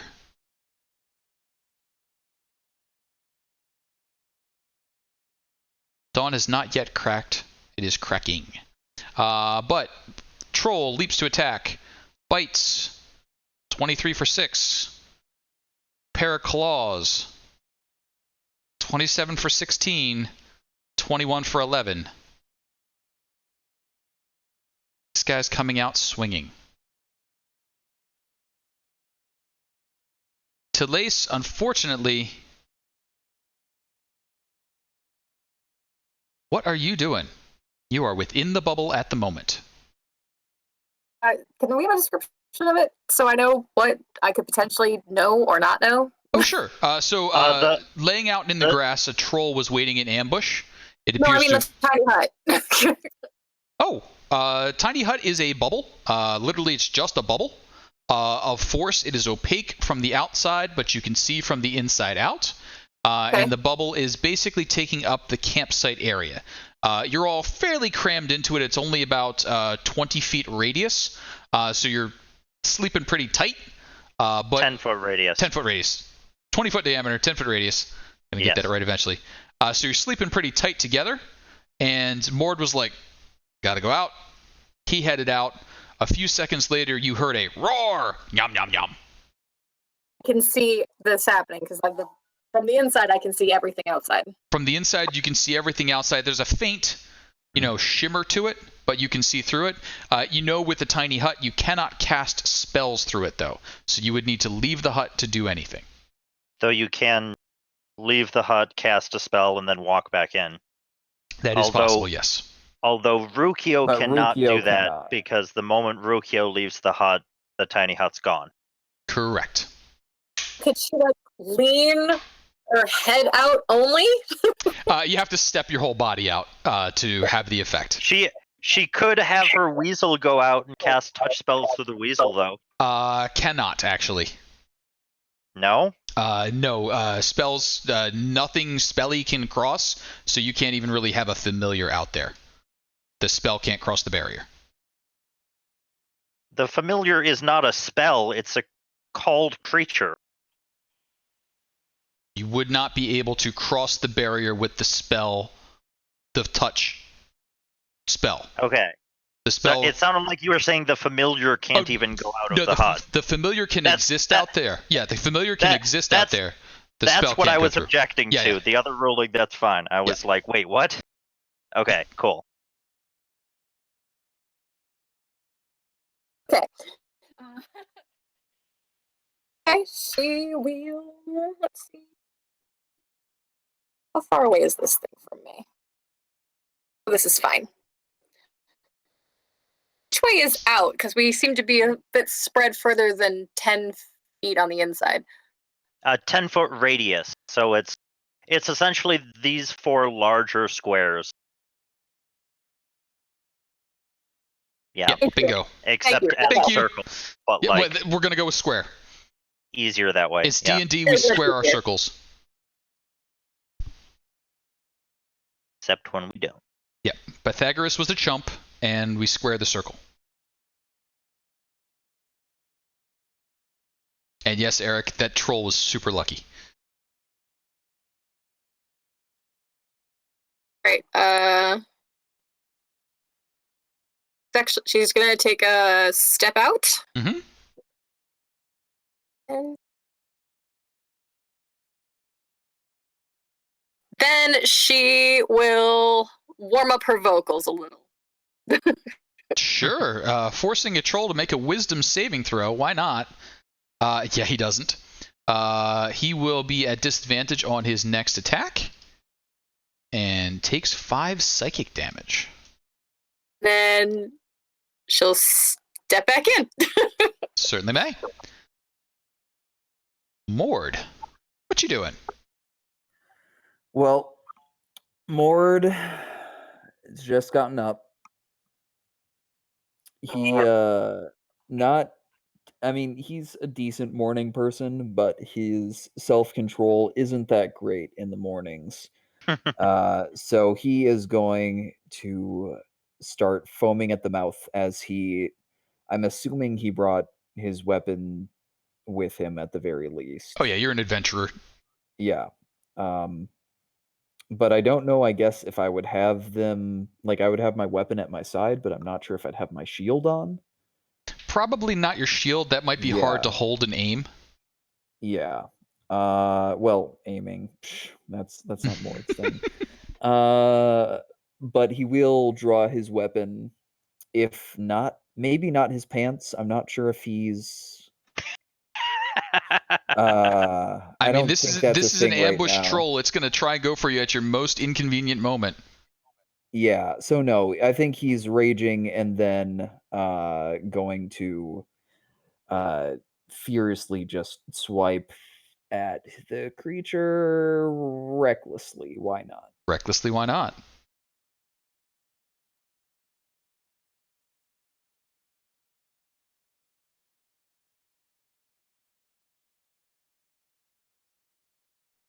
Actually, I'm gonna do it to him. two-handed. If two-handed I recklessly. haven't, yeah. Yeah, and you don't have your If I don't shield. have my so- shields, then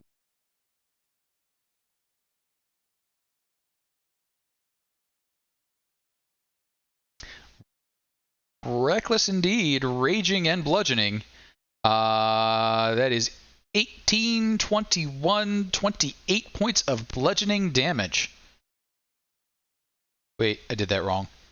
18, No, 21, you did that right. 28. Yes, okay. Well struck. The troll looks a little dumbfounded. Wasn't expecting its meal to be quite so well armed and heavily attacking it. Mord, anything else? let's see. So my cloak is now active again, but I used reckless attack, so it's just a straight roll. But no movement, I don't think, and that was my action and bonus action. So nope, I think that's it. Got it. Ruqiyo, you are currently maintaining the bubble, so if you leave the bubble, it will drop. What are you doing? And I really think, well, okay. How stupid are trolls, and do I know if trolls are stupid? How about a nature check of some sort? Oh my. Or an arcana? I'm willing to hear either. Ooh, okay, cool. There's, yes, that. Not the other thing. You're like, what do I know about trolls? Wait, just focus on what they're good for. So you know, due to your studies in making, potions of regeneration and other things that troll components are used for, they're treated as the lesser of the giant races, almost unintelligent, but much more so than a beast would be. They are known to lay traps. They are known to have a basic language, but not much more than that. So more than beasts, but less than human. With that 29, is Ruqiyo aware of a troll's regeneration capability? Oh yeah. Okay. Oh, I mean that's fairly. Why must you be the most useful element right now? All right, guys. We can By the by, hopefully just. Oh, go ahead. Oh no, go ahead. You finish your statement. Okay, so I'm just thinking, maybe it's stupid enough that if Mord gets his butt back in here, it'll disappear from view, and it'll wander away. I'm thinking more likely to get really angry at the giant bubble and just start whacking at it. But it should be able to hold up to that, I think.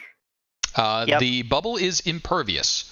It takes something magical or really unpleasant things to cause you any trouble inside the bubble.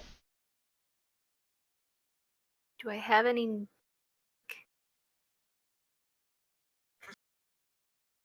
Gosh, I really think that might be our best bet. It's really boring, but that could be our best bet. Otherwise, if you guys don't mind, I can just drop this and, we can party. Yeah, it's my turn. Okay, I'm going to hold it for now, and I'm going to say, get him back in here. Okay. So Ruqiyo maintains the bubble and goes into a little monologue about the benefits of dropping the bubble versus keeping it. And then Meridia, what are you doing? Meridia steps out. Meridia, I'm a blasting.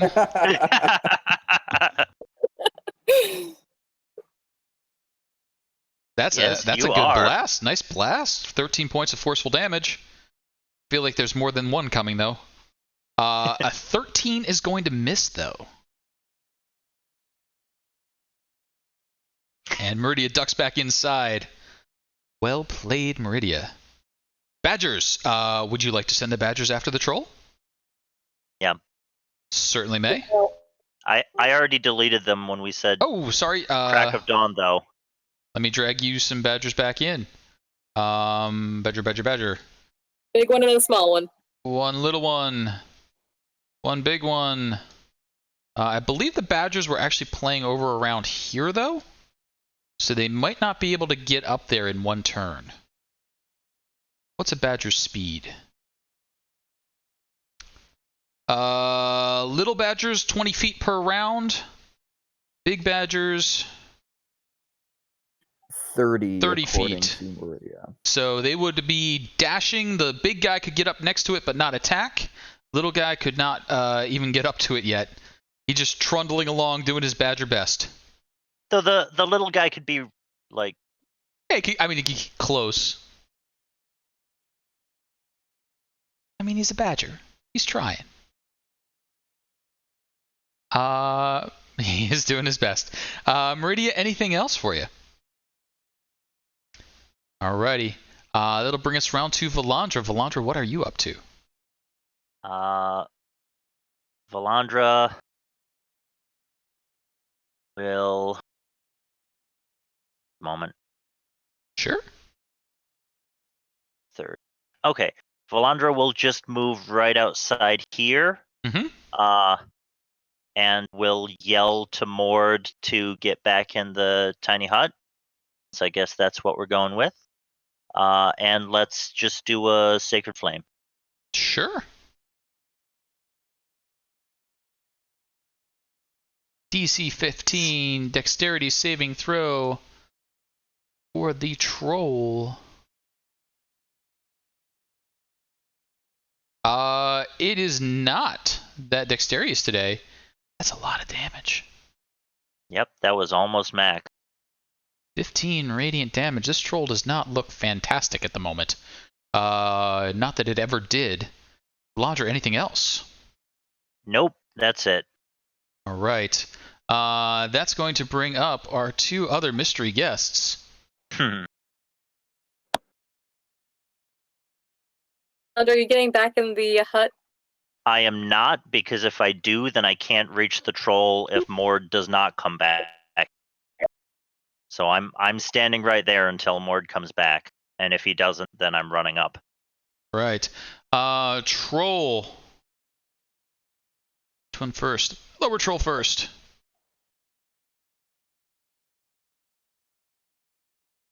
Stepping up next to Mord. Mord, bite at regular, because disadvantage from the cloak, advantage from your thing. Yep. Regular, 22 for 9. Ooh. And so the other ones are at advantage. Set of claws with advantage.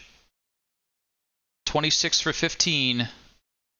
20 for 9. You're halving all of this, I believe. Yep. So 4, 7, 4. So 15 total. Troll number 3 pulls up. They are swarming. Advantage, bite. 13? No. Advantage claws. 19 for 12. And 27 for 16. So 6 and 8. 18. Mord is just a bucket of What hit the- points. 6 and 7.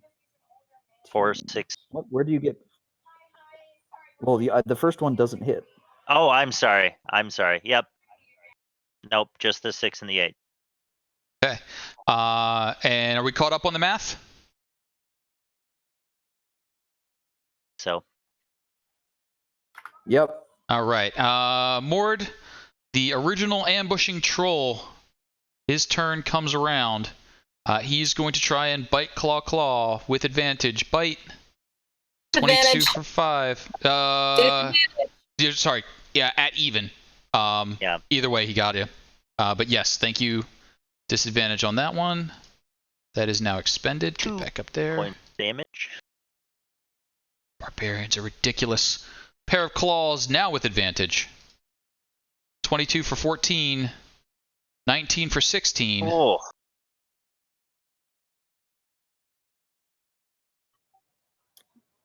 Okay, hold on a sec. Yep. 2, 9, 17. 8. Yeah, 17. Okay. I'm at You're at 1/6 of my hit point. Yep. All right. The trolls are in swarm mode, biting and clawing. Telaise, what are you up to? I will step out. Do bonus action. Oh. Healing word. Oh. Ward.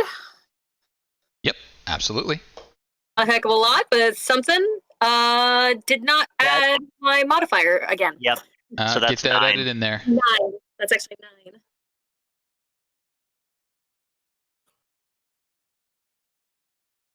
Okay, I don't see the number at all, so Of 9. maybe I... Scroll down a little bit. Okay, yep, got it. At 9, not 4. Yes. Aww. Final Fantasy. Sad. Okay, was Reckless till the start of my next turn, or was it till the end of the round? Start of your I next should look turn. that up. Okay, yep, gotcha. And then Telaise, that was bonus action, regular action? Action. I'm gonna shoot the one that looks really super hurt. Sure can. Okay. 17. Indeed you can. 17 hits, 9 points of piercing damage. The rubbery skin has begun to regenerate, but you just took away all its healing. Telaise, anything else for you? That's all she can do. She's gonna step back in the bubble. Got it. Mord, it comes round to you. Surrounded on all sides by troll flesh. What are you up to? Hoo boy. Hoo boy. I mean, he is Ooh. raging. Mm-hmm. He is not. He realizes how desperate this is, but I don't think he's just gonna flat out flee.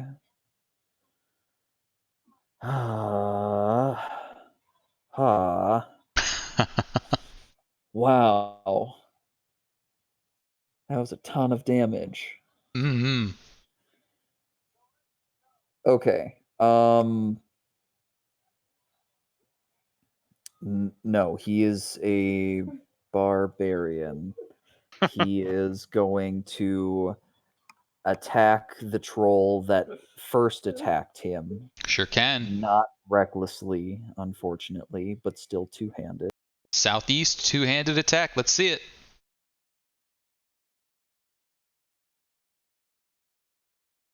That troll's name is also Bob, by the way.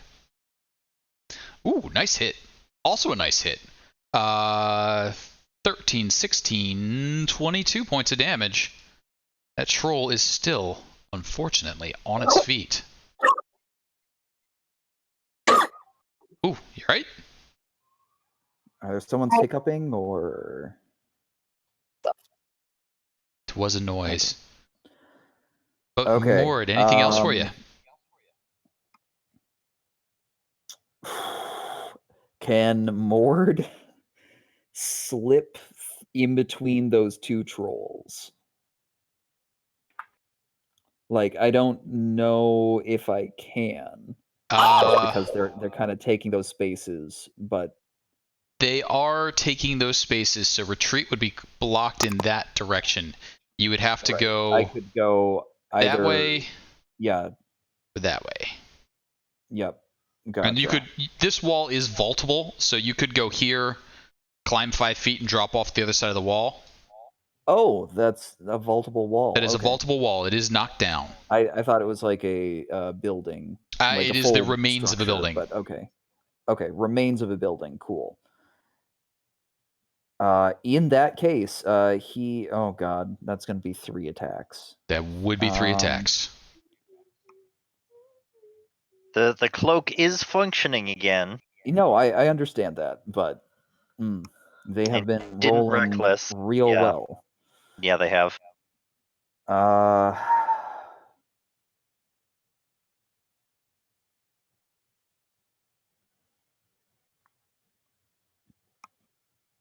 But they can easily get over that too. Okay, no, I'm taking up too much time. I will go northwest around taking 2 attacks of opportunities from the 2 southern trolls, Okay. and then work my way around. Okay. So start moving. Southeast troll will get its attack first. Southeast troll claw. Pair of 17s. Does a 17 hit? Yeah, it All does right. without my shield. Okay. So 3.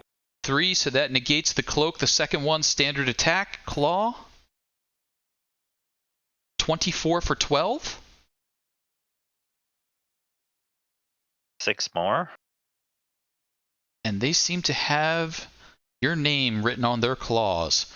Mord, I think that moves action, bonus action. No, action, movement. I don't think you have a bonus action.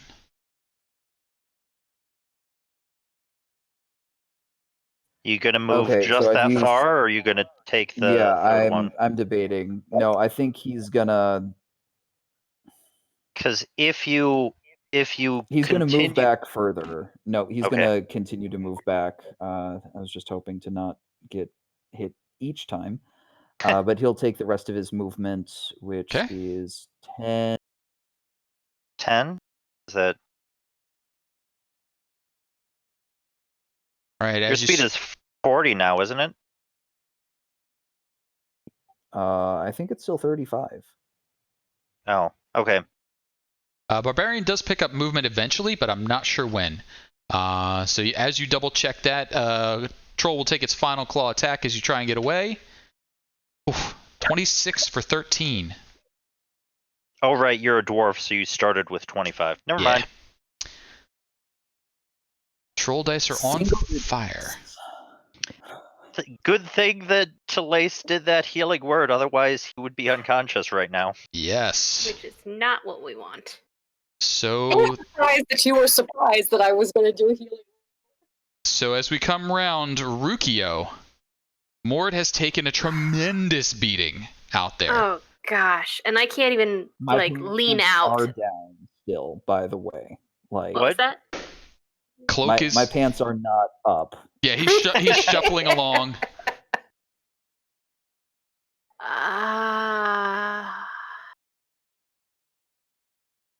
Can get him in here on my next turn. You think he can make it? No, on Telaise's turn. On my next turn, I can get him in here, but Sweet. All right, then I'll hold fast. Right. 3 trolls will go before I do.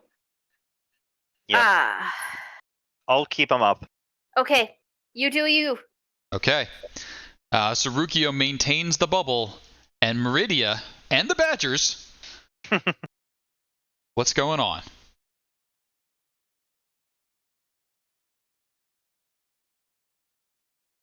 More of Mord is waddling towards Meridia than she ever wanted to see.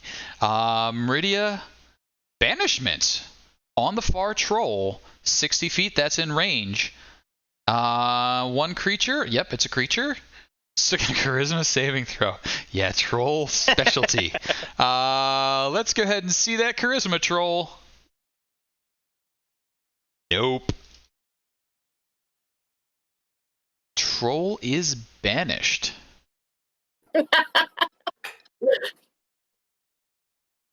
Bad, Felicia. What's a banishment look like? Banishment looks like you're in the castle. No, not Felicia. So anything else? Wow, badgers are on fire. Badgers. Well done, Badgers. Whoop. Badger No, drops the troll. Yeah! It does take this. It does take the. Oh wait, hang on. That was just the giant badger. Giant badger gets 2 attacks. What? Giant badger is a multi-attack. Yep. Giant badger drops him. Little badger, what are you doing?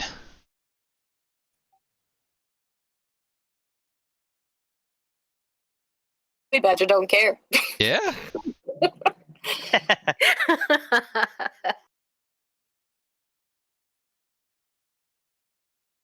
Little badger just can't measure up, but he is trying.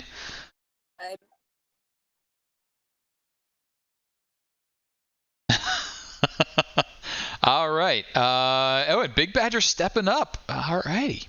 So Meridia stepping back in the bubble, and I think that's going to bring us round to Valandra. Valandra, suddenly the tides of battle have shifted a bit. What are you up to? I will use my Channel Divinity Preserve Life, and you can get 45 hit points more. Woof. Wait, is that up to half? Up to half. So my maximum. Okay, you're at 47. Rounded down, right? I think I'm at What? 90. I think my hit point maximum is 93. I'll check that. 94. It says 94 on my screen, so 47 would be what you're at if you got enough for it. Yeah. Yeah. Okay. Cool.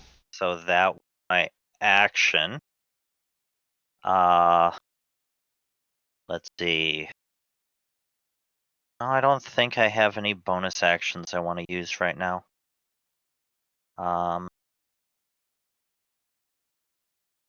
Yeah. And Valandra will step back into the bubble. Sounds good.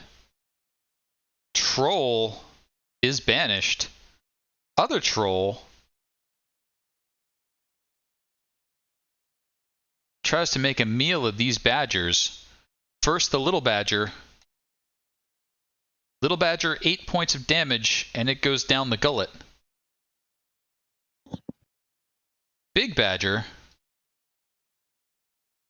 13 points of damage, and it is torn to shreds.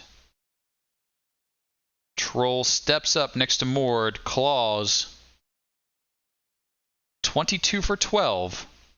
But Mord all of a sudden has a bucket of hit points to work with. Telaise, what are you up to? And the first thing she's going to do, use her... Do you want to go out the top of the bubble so he can get actually into... Or is that... He has to come towards me. Yeah. Okay. Fine. Regardless, he has to come to me. He won't be able to go inside the bubble unless I was all the way, like, over... No, he has to come to me. I don't think he can go through the bubble. Yeah, he can't get into the bubble. Not in any reasonable way, but he's got to turn just after, so you'll be all right. I was just meaning if you were, like, up here, then towards you would include going into the bubble. Nah, you can't see into the bubble, so there's... Yeah, he would have to be able to see me to come to me. It has to be within line of sight. That's okay. His turn's next, so you'll be... The plan will work. This will be fine. Mantle of Inspiration, I think it's... God, I'll never remember how many things I have to give these people. Well, you can only give it to Mord right now because you can't see the rest of us. I'm aware. Okay, sorry. It's a calculation of how many hit points it is, which is some per sum. Sorry, you're cutting out, so it sounded like you didn't remember how many people you could give it to. Yeah. That was okay. Fun. You could give it to the troll. The troll will be fine with that. You can give it to the badgers. Oh. No, the badgers he are dead. killed the badgers. Badgers are hanging out of the troll's mouth and claws right now. Actually, they probably vanished. Nope. Not for a little while yet. 17 temporary hit points, and he can take his full movement towards me for free. Certainly may. Mord, would you like to take advantage of that movement? Oh, 7.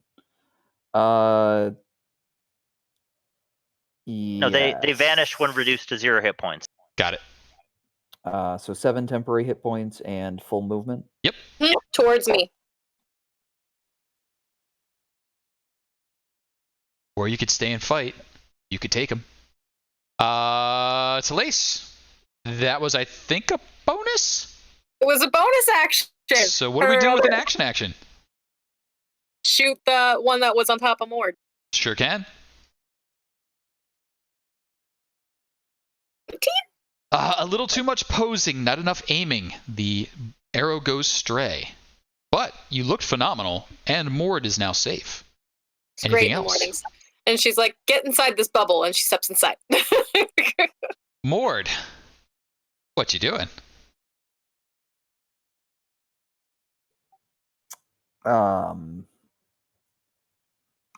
Yeah, I think the beating within an inch of his life was enough to get him was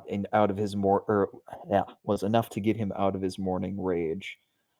So he takes a look back, takes a deep breath, and then takes a 5-foot step into the bubble. Sure can. Pants still down. And while 5-foot step isn't a thing in 5e, you did take a 5-foot step. Mord, any activity once you're in there? I think he's just going to collapse onto the ground. Seems reasonable. Not like sprawled out, just like sitting cross-legged. So like Is he gonna pull his pants up first? No, why would he do that? Okay. Those pants are a mess. They need a good cleaning before he wears them again. Ruqiyo, everyone is now safe inside the bubble. How old is Meridia? There's no one. There is no age at which you are old enough to see what is happening. Yes. Unless you're a dwarf. Even then, just never look down. But Ruqiyo, you're in the bubble. Everyone is safe. What are you doing?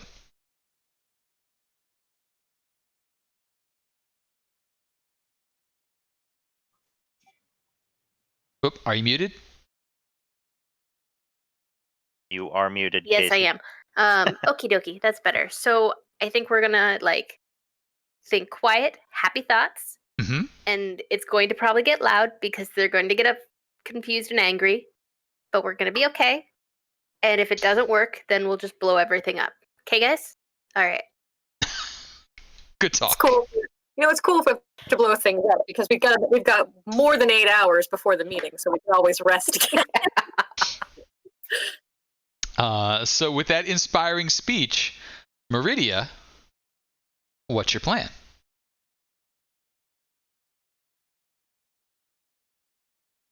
Stepping out?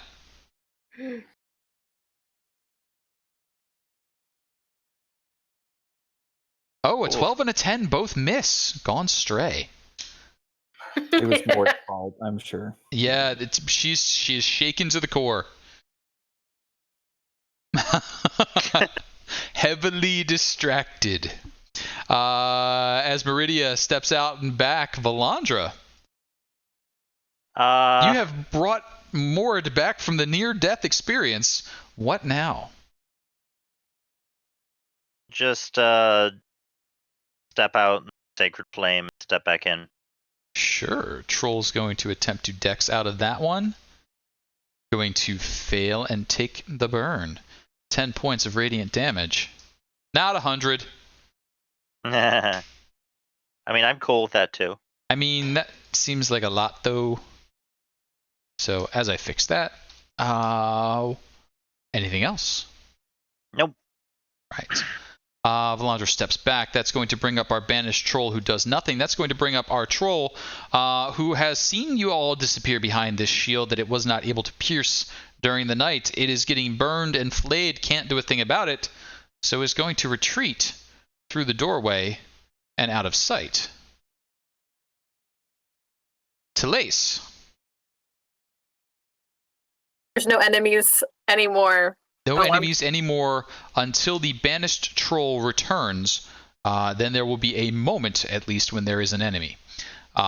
We can fast forward to that point, or you guys can pursue the other troll. What if she reached into Mord's backpack, pulled out one of his potions, and fed it to it? I'm fine. Don't worry about it. I mean, you can if you. But like, I'm not gonna give one of my potions. It's gonna be one of his. But only if he wants to. Okay, so my potions are in a pouch, which is around my belt in the front. Do you want to risk it? We'll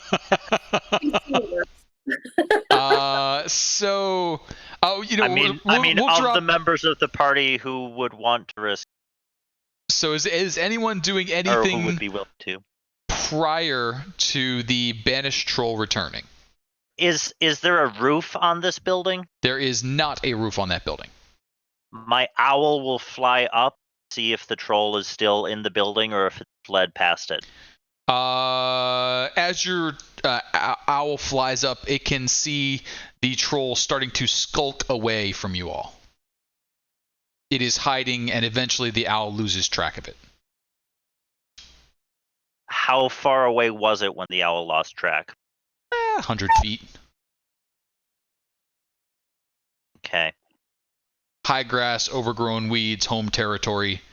Eventually the troll darts down a hole and is gone.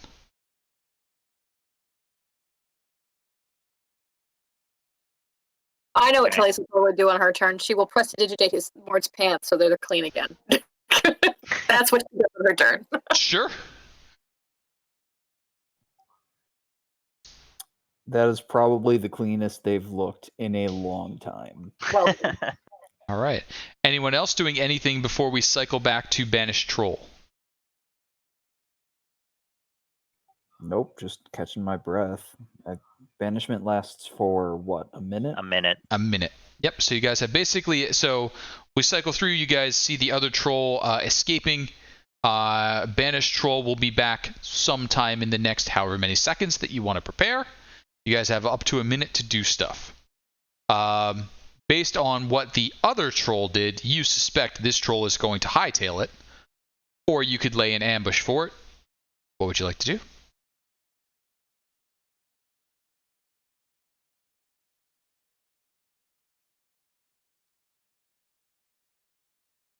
Mord's not gonna do anything, so...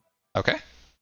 The thought occurs to Ruqiyo that one probably needs, like, at least special training to actually get potion bits from dead trolls, right? That's not just field dressing, right? I mean, if you have troll and you're willing to get messy, you could get troll bits. Are you willing to get messy? You Okay. know, they tell me prestidigitation gets rid of all things, but I don't know if I believe it when it comes to troll bits. I mean, yeah, prestidigitation gets rid of the appearance of things, but I certain don't want to have to try to stains- forget that. Yeah, that's brain stain. I mean, Yeah. if you're saying it out loud, Mord will just Yeah, cut if- off some pieces when this is done. Like, as long as they don't drag the body away or eat it or something. Yeah, I was going to say, if Ruqiyo says that out loud, I think both Mord and Valandra are fine doing that kind of thing. I think we've established that Ruqiyo's a rather train of thought kind of conversationalist. Okay. So, yeah, that makes sense. just all flows out. So, as the minute ticks down, are there any preparations, or are we planning on letting the troll make its way away? Just let it get away. Yeah, that's fine. The banishment ends. The troll reappears, looks around, notes its dead companion and the wall remaining, and does indeed hightail it. Congratulations. Owl will track its progress as long as it can. Yes, tracks it for a while. It then goes to ground. Based on the area, you suspect there are underground tunnels or chambers that they were hiding in. Most likely, these trolls emerged from the well just south of the campsite, and that may explain the condition of the campsite in which you found it. Not all of the cultists may have made it inside. A few may be fueling troll bellies. So, congratulations. You've made it through the trolls. You have made your negotiations. And time passes rather uneventfully compared to what just happened. 2 o'clock, So 3 o'clock time frame roll around. We have enough time, so I am assuming we're going to take a short rest before this meeting. Sure, short rest. Moment. we have enough- if it was a crack of dawn, which is around 5 or 6 in the morning, we would have enough time for another long rest and 2 short rests. So you can't do 2 short rests in a day, or 2 long rests in a day. 1 long rest per day, up to 2 short rests. But you can definitely get your short rest in and get your health back that way. So yeah, you can maximize your hit dice more. Yep. And Cool. let's see here. I think I Cool. saw I'll make... Direwolf. Yeah. Yep. So as after that troll's gone, I'll go and cut off the pieces that Ruqiyo needs. If they need blood, then I'll just like take out a vial or something and use that. And then after that, I'll start making breakfast, potentially with troll. No. Yo.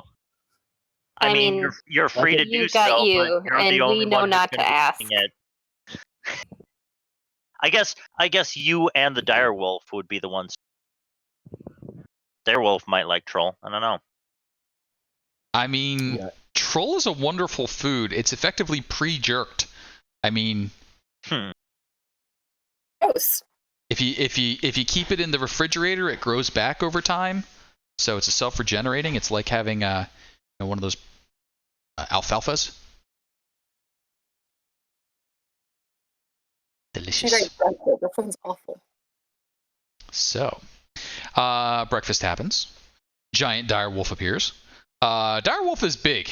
Like, that's a big puppy. So, there you go. 1 o'clock, 2 o'clock, 3 o'clock-ish roams around. And I think it's time to make an appearance. Any other preparations y'all would like to do? Valandra will change out of her armor and put on her fancy dress that she and Telaise bought way back in Baldur's Gate, I think. Sure. Those at the meeting. What? I said Telaise will take her clothes off at the meeting.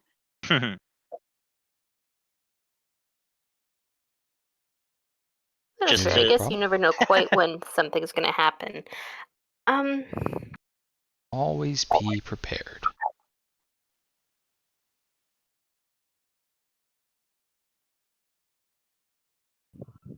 Valandra will play with the direwolf.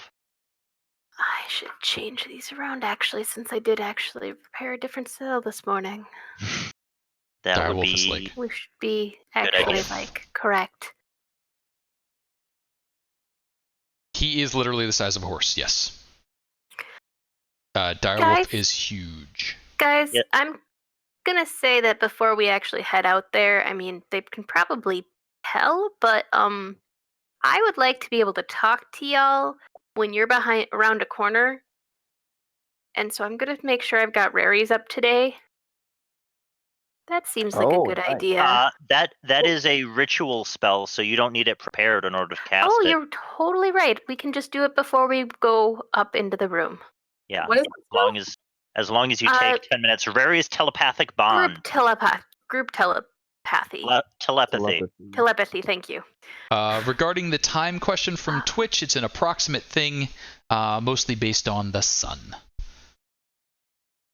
But there's a lot of magic, so I'm sure they also have magic ways. Whether or not they have common language, I'm just making sure not through other planes of existence. Okay, cool. So we don't need to stay within sight. I assume at casting of, obviously, but... And right, duration of 1 hour. Okay. So that should.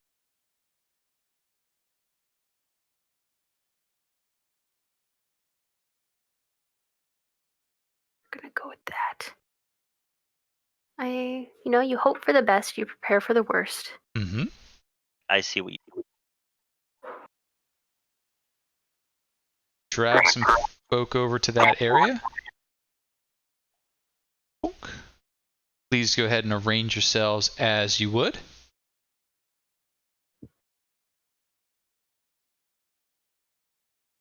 the square with us?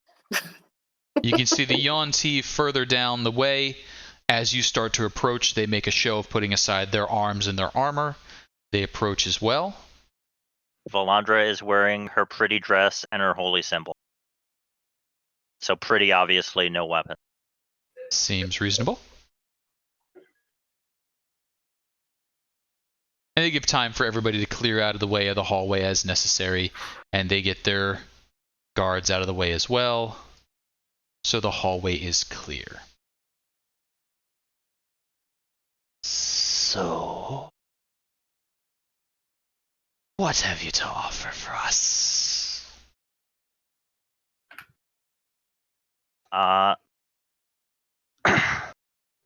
Sorry, I'm trying to remember the exact details of what the Lord said. Yeah, okay. If you give up Verum and can muster a force of 40 for the fight against the dragon cult. 40 troops. 40 troops for the fight against the dragon cult. What is it, Lord Neverember? Never, yep. Lord Neverember will recognize your sovereignty over the Serpent Hills.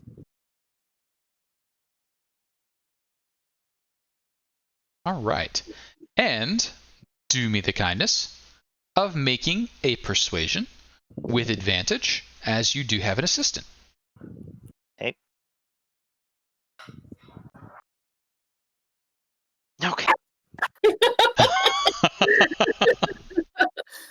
20 Rolled a 19.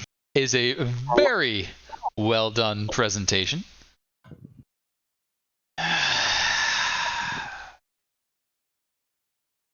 Such a demand for troops shows weakness, but I suppose that is to be expected of you. We agree to these terms. Verum will be brought forth, and you will be on your way, unhindered. Can we get this in writing? As you wish. Can I insight check? They agree to this? Sure. What are you looking for insight on? I'm just making sure that they're still on the level that they intend to let us go unhindered. Specifically when they said give you Verum and let you go unhindered. Just making sure they're honest with us. Yes. Yep. Okay, cool. You get a clean read on that.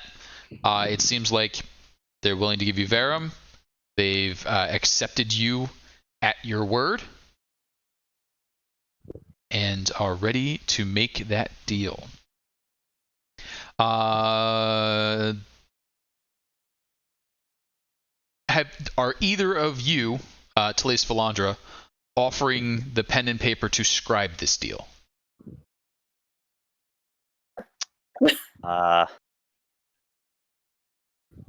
Like to, but I do not believe I have any on me. I can call over if they will allow me to bring up the pen and paper from around the corner without it breaking trust. Telaise can go and get it. And bring Oh, it that's true. And as you start to offer, you can go, No. That is no longer necessary. We are all friends here, are we not? May come forward and greet us appropriately. Crap, what's the cultural appropriate greeting for Yuan-ti? They're like a culture check. there could certainly be a culture check. You could go with a performance, a straight charisma. You might even inquire into your knowledge of history. History, yes. Sure. An intelligence check, you say? An intelligence check. So Ruqiyo, based on what you know of these folks, they're a little on the primitive side. They like offerings, that sort of thing. So a gift of some sort would certainly be appropriate as a greeting. Going over someone's house or someone's home, you might bring a gift or a compliment. Compliments are things. Compliments are things. So say something nice to the serpent people. Oh,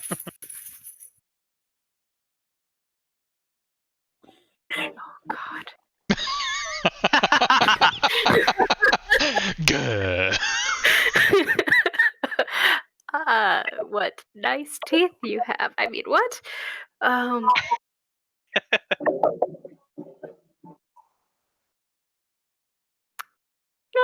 Sound bargaining.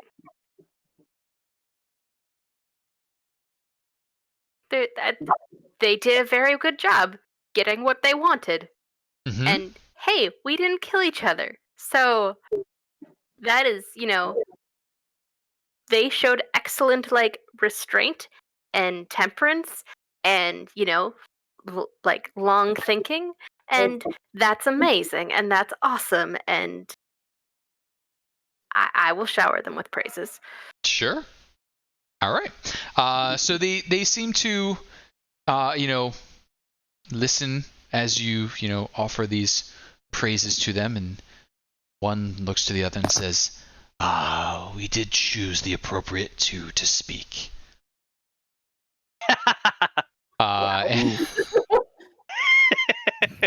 They're not wrong. Big move here. So, as they come up, papers are presented, things are signed, documents are stamped, things are written out, and you sign on behalf of Lord Neverember, and the Yuan-ti seems satisfied with that. Verum is brought forward. He looks wretched. As he gets close, you immediately identify that he is suffering from, at this point, malnutrition, exhaustion, dehydration, and you suspect one or more poisons based on the way his veins are standing out, which is pretty impressive given that he's a dwarf. Yep. Mord will telepathically through the group just say, "Hey, can we get at some point, not soon, but can we get a dispel on him to make sure that isn't something in disguise?" Yeah. Telaise is kind of like Probably a good idea. gives a subtle nod because yes, she can do that. Sure. And you do have an opportunity to do such things pretty much as soon as you're clear of the bridge area. And I apologize, Twitch. I just realized I forgot to move the screen over there so you could see as well. Verum is presented. He seems very out of it, almost uncommunicative, stumbling forward. He'll need a little bit of rest before he's able to speak.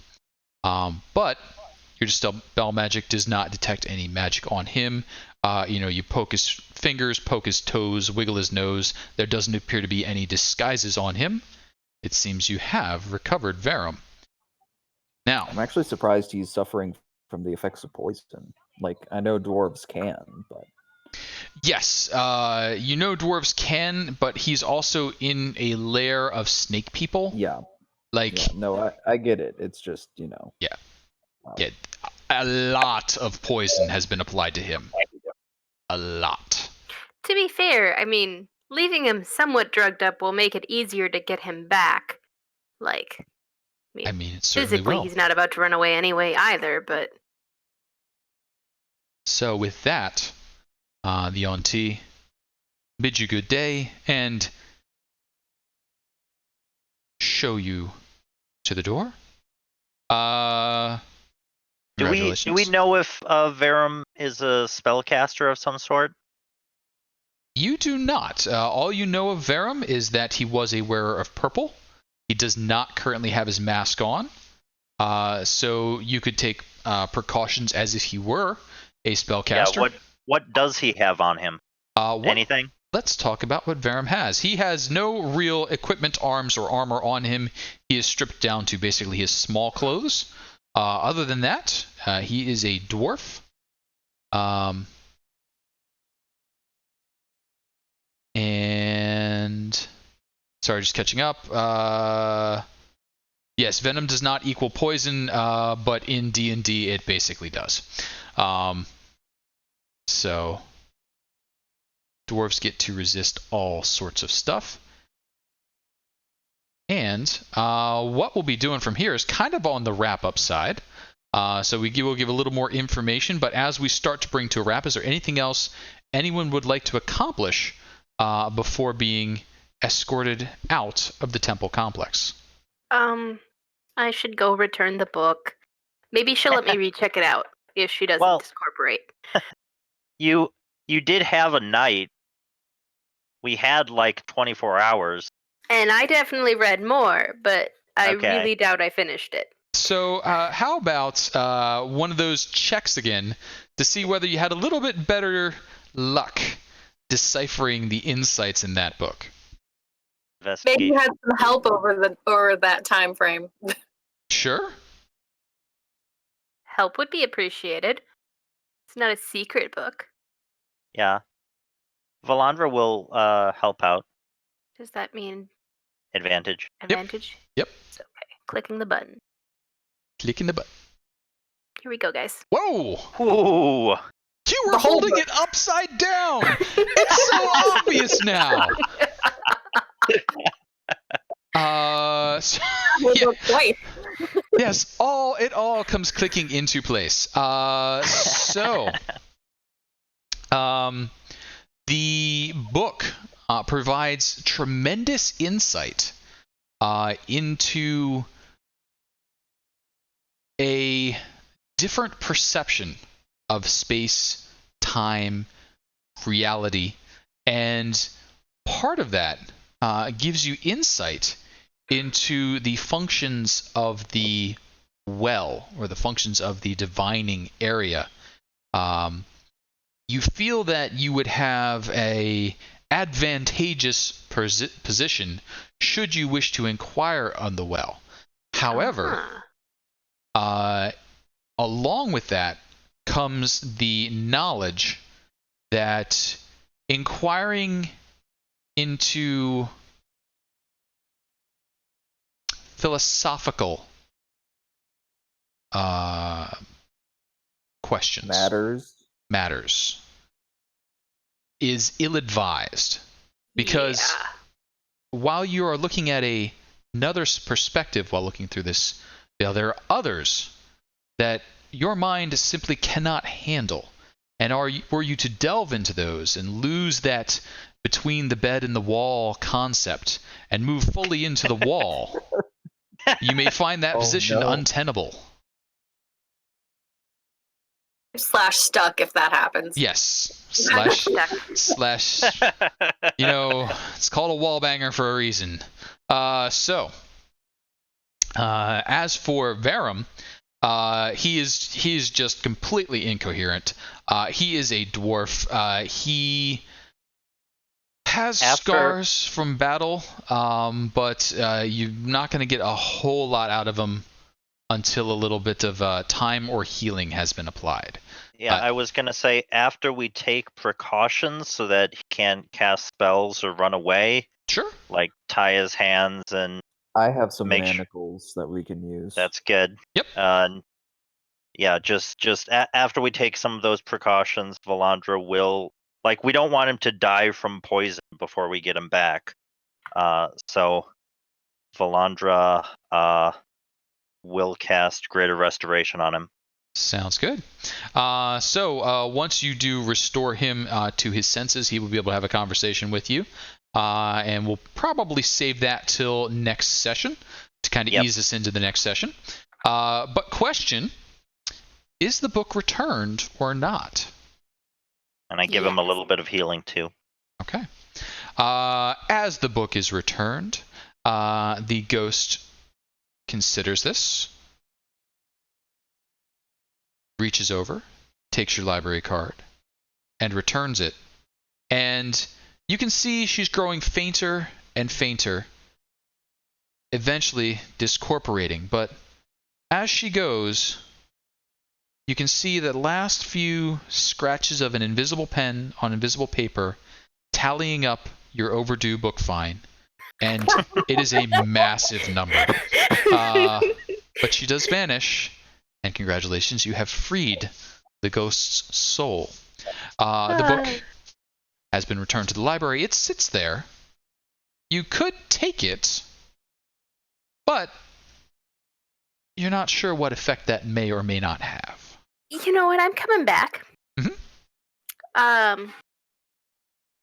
I'll just maybe place it in one of the shelves that are less obvious to anyone that might be wandering through. Sure. Perhaps someday this library could be full of books of occult and arcane knowledge. Such an amazing wizard's hideout. It would. But You would need to negotiate with the Yuan-ti owners. Oh And shoot, the that's mummy right. owner. I would need to rent from them. I'm sure they're excellent landlords. I mean, whose landlord isn't a snake? Point. And then you got the devils in the do. Well, giant hall, so you can't go back through that one door. Yeah, actually, How long were they hired for? So you have all dabbled in the arcane at least a little. You are familiar, if not experienced, in demonic pacts and such things, or devil's pacts and such things. There is a time limit, and eventually they will be released from that service. Common, it might be a year and a day, though. Yeah, common are a year and a day until death, or you would suspect until their pay runs out. Devils generally don't go in for the whole year and a day thing. They tend to be more mercenary than that.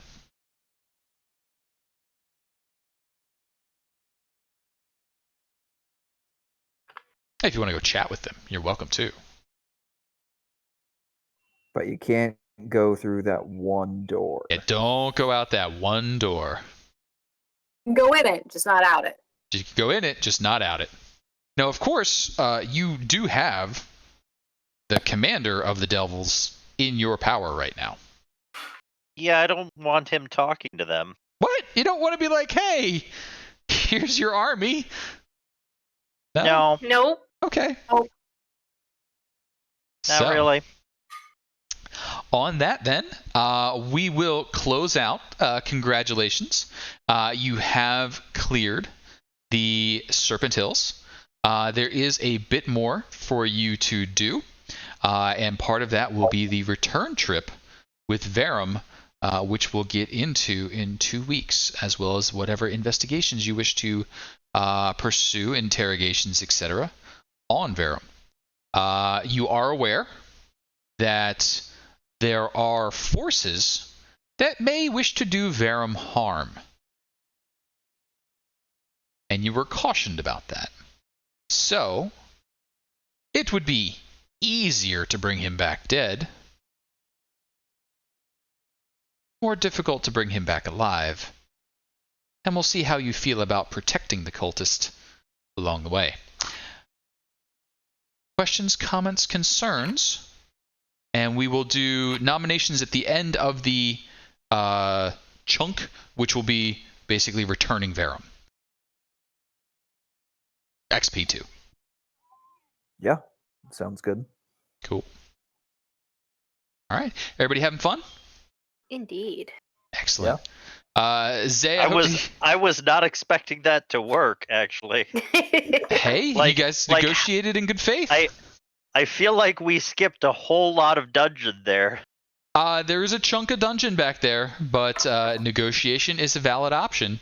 And you have brought 40 Yuan-ti to the battle against Tiamat. So you have perhaps missed out on some adventuring down there, but you have earned suspect allies. And you're probably not real popular with the people in the Serpent Hills right now, but who needs to know? I have no Hey, idea. what did that mummy think about the Yuan-ti? The mummy did Like- not seem happy about the Yuan-ti since he sent you in there to go ahead and take care of them. But the mummy also didn't seem to have taken action against the Yuan-ti at this point. Okay, yeah, Well, I we was weren't just there to wondering make if a we were mummy going to happy. get... We were there to get a prisoner. So, whatever. Sure. So, I mean, this is a political hotbed. If someone would like to side quest back here at some point, or Heck yes. Look at claiming a divination well, it's available for the low price of genocide. Or rent. Either way. Cool. So thank you all. I'm going to go ahead and kill the Twitch stream. Good night, Twitch stream. Thank you for hanging in there. And clicking the button.